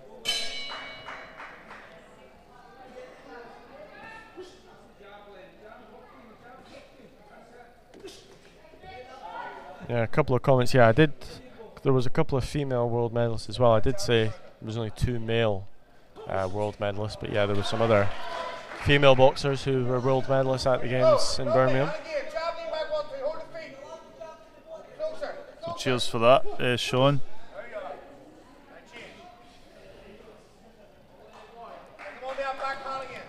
Nice right hand there from Lennon.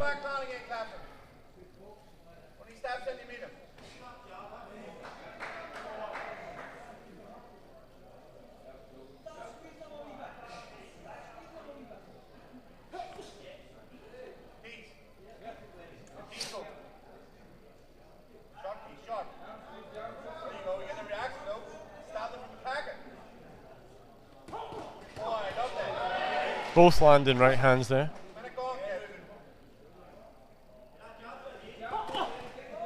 bit more aggressive now from Clepson. He's the one leading with the shots. Lennon just waiting.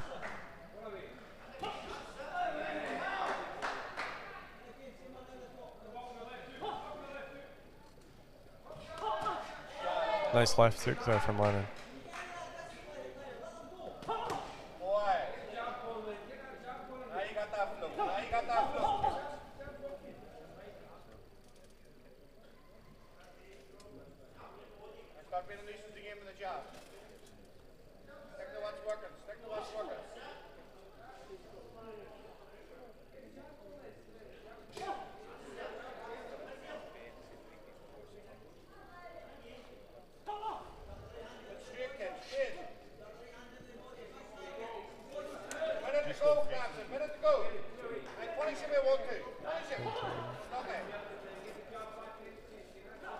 This is our third and final round of this elite flyweight contest between two Commonwealth Games quarterfinalists.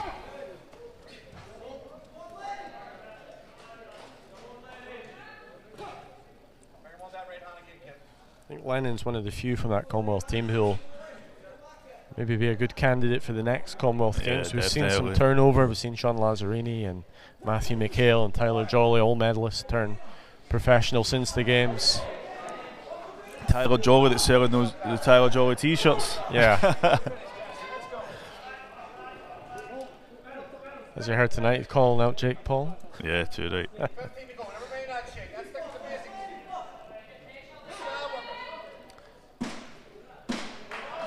We go closing moments to this bout now.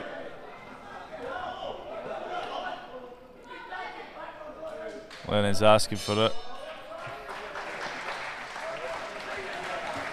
So we pass to Craig Stephen, the official announcement in the ring.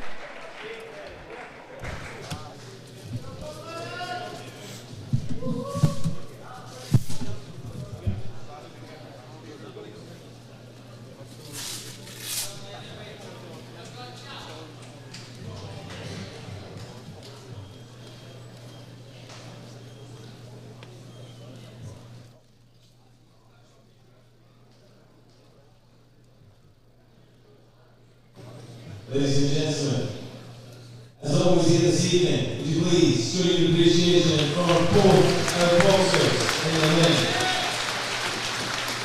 We go to our JATV Sports Photos to have a unanimous decision. The winner in the blue corner, Mulligan. And please, ladies and gentlemen, the appreciation man from Holy Trinity, Clyde plus Santos. Lennon Mulligan, how does it feel to get the victory? Brilliant, good fight. I had a kind of bout in iron before, and he got a decision, which was close. Thought I nicked it, but he got it that time, and then there, schooled him. He's a really tricky, slippery character. You know, he's hard to nail down with his shots and get catch clean, but you managed to do it consistently. He's tricky, he's there, but if you just focus on the jab and he'll tire late, and the last round I just boxed off a jab. It's kind of easy the last round.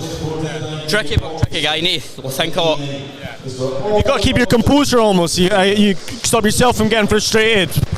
You can't go at the end there when he was trying to no look and that, he was beat. And I would just say let's do this, and if you want to be smart. Obviously he's a Commonwealth Games quarter-finalist like yourself, so it's a good victory to get. What's your plans now for 2023? You obviously had the Games experience last year.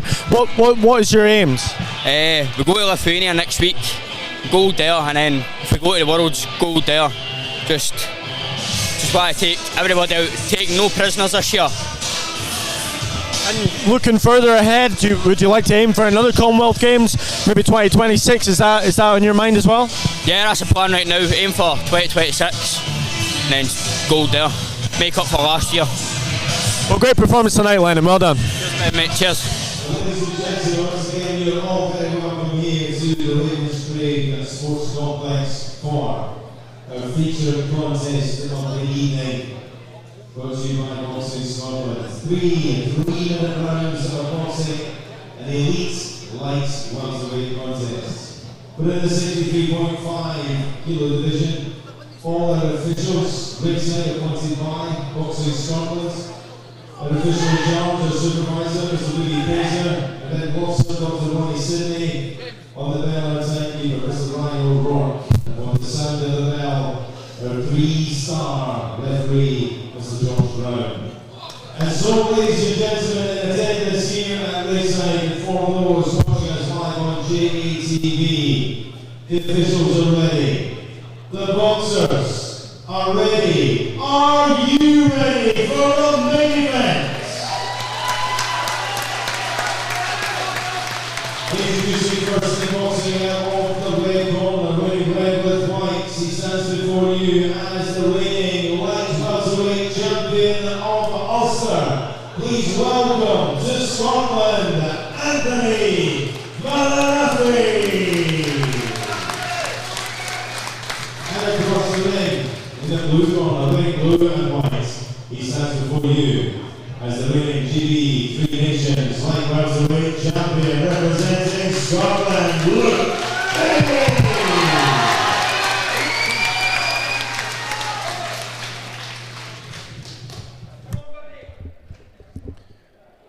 So we go, main event of this evening. Both boxers have waited all week really for this. Yeah, no, looking forward to this one. Luke, a very, very good operator, reigning British champion at light welterweight, won that title down in Cardiff last year, currently on assessment to potentially join the GB boxing squad in Sheffield as a full-time member. As you can see straight away, a southpaw, and no, he's a very, very good operator, so looking forward to this one. We obviously don't know a lot about Anthony Manafi, but we just heard reigning Ulster champion, so he's obviously got a good pedigree as well.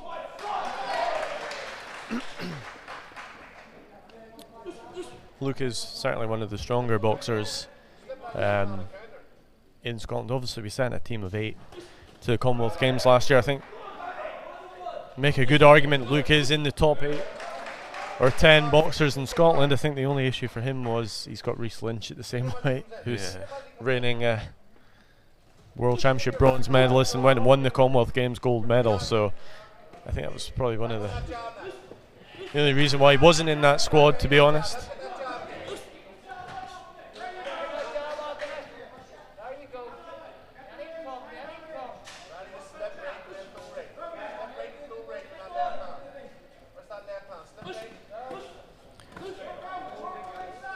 So for those of you from Scotland, we'll be back tomorrow morning for the Golden Gloves Youth and Elite Championships as it continues from 11 o'clock tomorrow morning. It'll be on Boxing Scotland's official YouTube channel. Hopefully you can join us, Jared. Yeah, Jared, if you want to watch. 11 AM tomorrow.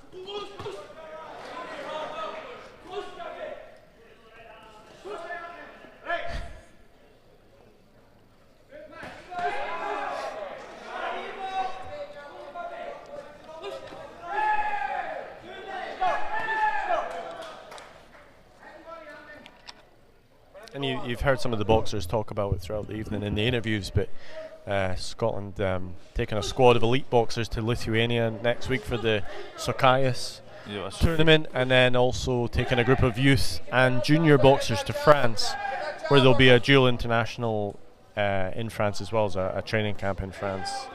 Oro Zalaji, who's in the audience, he'll be going with them as well. To Lithuania, yeah. I think he was scheduled to have a bout for you, but they just couldn't find him. Yeah, there was a couple other trying to get on the show. Alex Arthur Jr. was one I was really looking forward to seeing, son of the former world champion Alex Arthur. His opponent pulled out late notice. Robert McNulty was also trying to get on the show, reigning Scottish light heavyweight champion, but that also fell through. Nice right hand there from Anthony Manafi. Actually caught Luke coming in.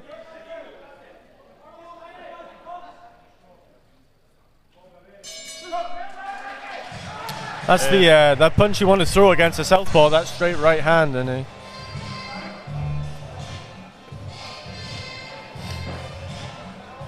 so obviously it's 12-0 right now to Scotland on the night. This is the final contest of the evening. So no pressure on Luke. Yeah. If Anthony goes back, the only I'm sure that's an added motivation for Anthony. But you said earlier Scotland when they went to Ireland, it was the opposite. We took a squad in May last year, and it was 8-0 to Ireland over there. I think that was a Northern Ireland team. So it does go both ways. I think the Scots were unhappy about a couple of the results that way. Lennon obviously saying he boxed Clepson to Santos last year in that duel. Yeah. Clepson got the decision over in Ireland, Lennon getting the decision tonight. So we go round number 2, bout number 13. I do feel looking back at that last one, Lennon for me won that, I think. Yeah. Clepson did very well defensively at times, but there was only one person landing the better, cleaner shots really consistently, and that for me was Lennon.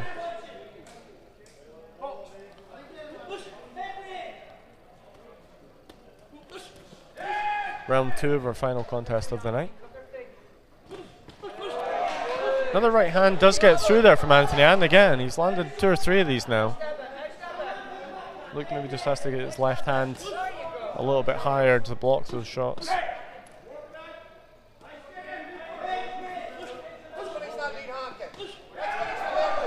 Luke Bibby boxing out of the Perth Railway Boxing Club in Perth. Great left hand there from Luke. That seemed to wobble Anthony a little bit. That straight left hand from the southpaw stance.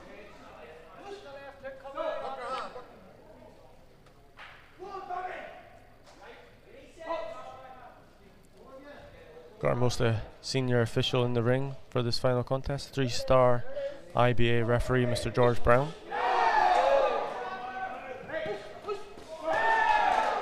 Nice right hand there as well, right hook from Luke coming out of the clinch.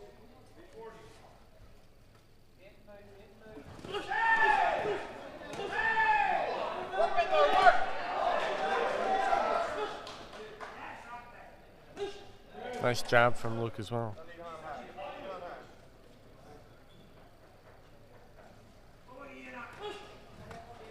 Feel Luke's really picked up since Anthony landed those 2 or 3 straight right hands. Yeah. Seemed to spur him on, and you can see the output's gone up since then. Again, another right hook there. That's really been the punch of the round so far, that right hook from Luke Bibby.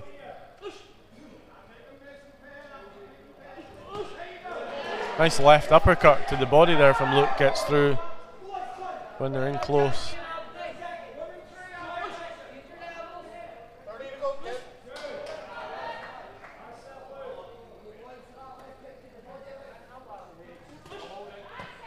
But Anthony's still very much in this contest. Thrown some good shots so far as well.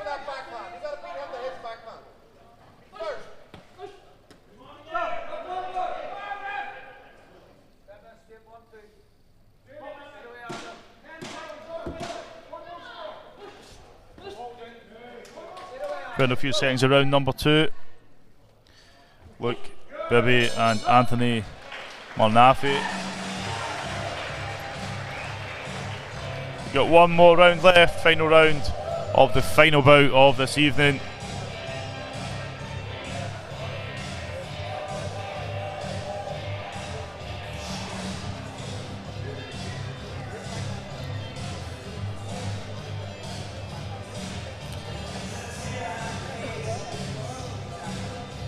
So don't go away without saying goodbye. Make sure you click like and subscribe. Oh, you don't need to JATV subscribe works different, but click like and subscribe in Boxing Scotland. JATV will charge you $3.49 if you got to subscribe.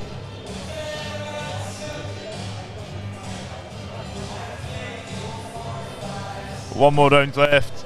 This is bout 13, round number 3.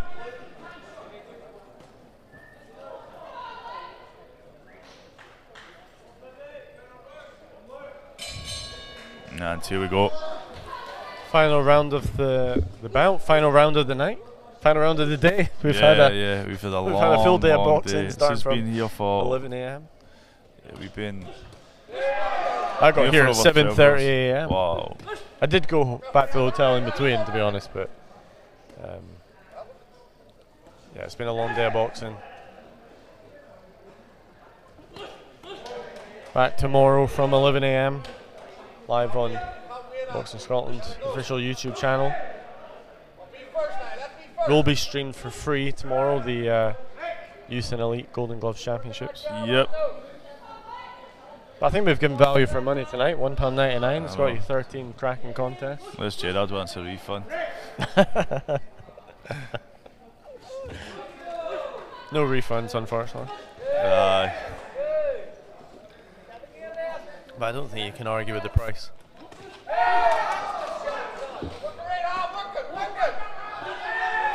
Nice work there from Anthony as these two get up close and personal.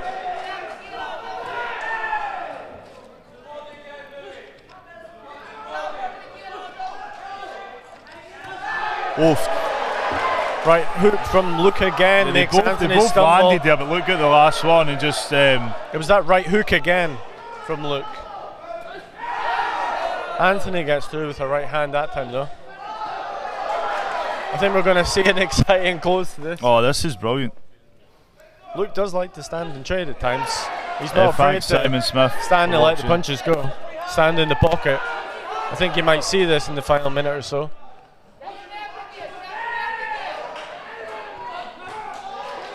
He's willing to stand in the range of fire, Luke, to let his own shots go.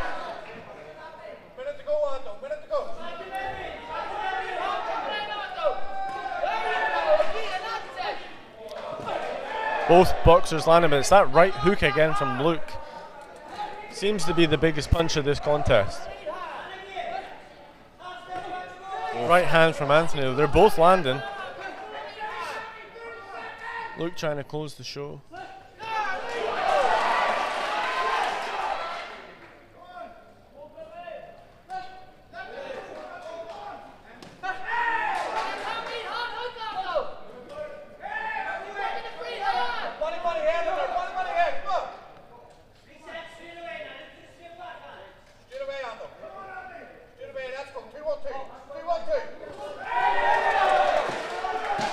Final 10 seconds of round number 3.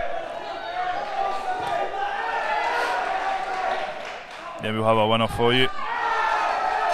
I think this will be close. Great work there from both boxers.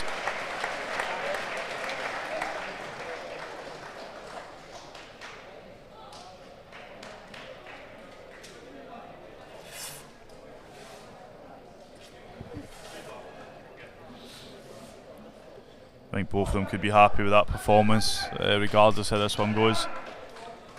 We'll pass back Craig Stephen for the final announcement of this evening.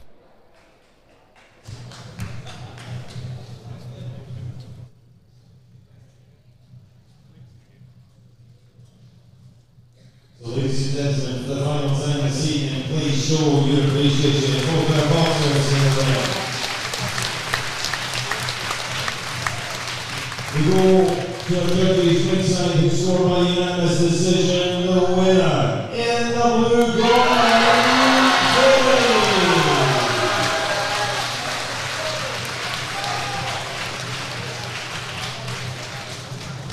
and please, ladies and gentlemen, see if we get the name right this time, because I didn't get it right out there. Good appreciation, I see the leads of the champion All-Star, Anthony!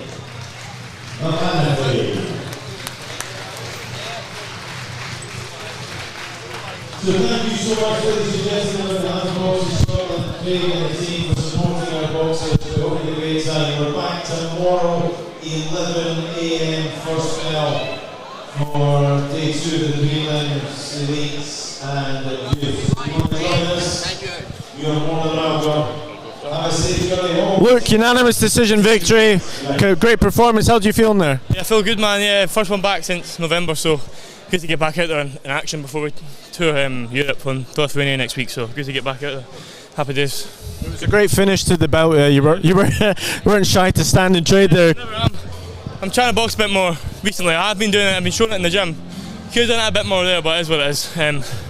you know, pressure makes diamonds or it bursts pipes, and I'm always prepared for both outcomes because I'm a plumber by trade.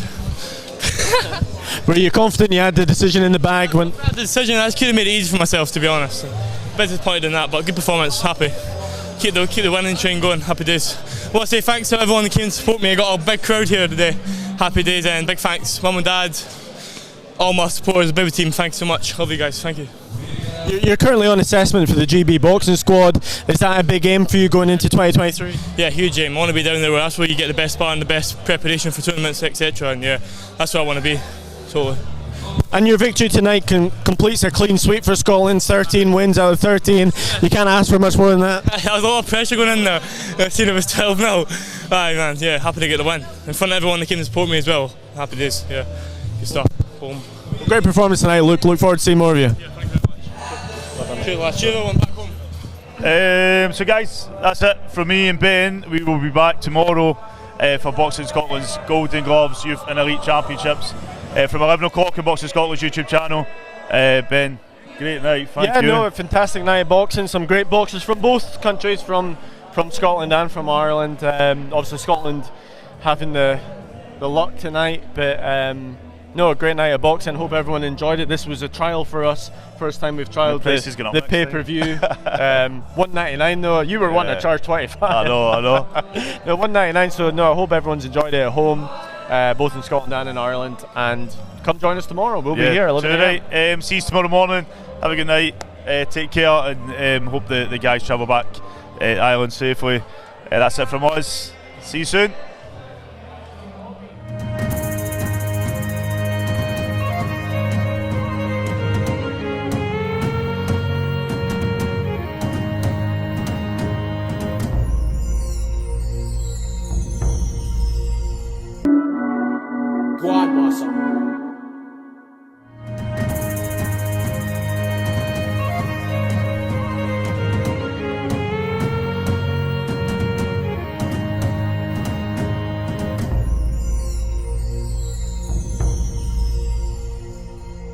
Ladies and gentlemen, welcome to the Marriott Glasgow and a very warm welcome to JATV Live's inaugural Scottish Boxer of the Year Awards here for 2022.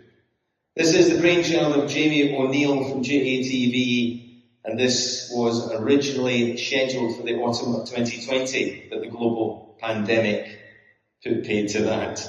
So here we are. And tonight is a culmination of a year's work that has seen over 1,000 nominations submitted, over 15 categories.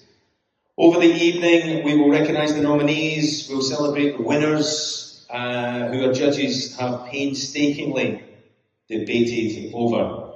One thing we have learned is that every single one of these nominations is as important as the other.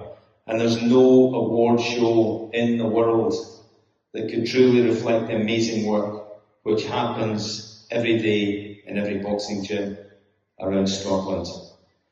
This weekend sees the start of this year's Boxing Scotland Development Championships, the novices.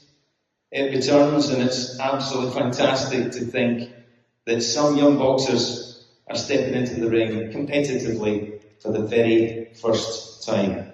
And for them, their careers are only just beginning. For a wee country, Scotland punches hard. From each of these novices all the way to the top, the likes of Edinburgh men, Johnny Hill and Tansy Lee, to Benny Lynch, to Jackie Patterson, to Dick McTaggart, MBE, the greatest boxer never to turn professional.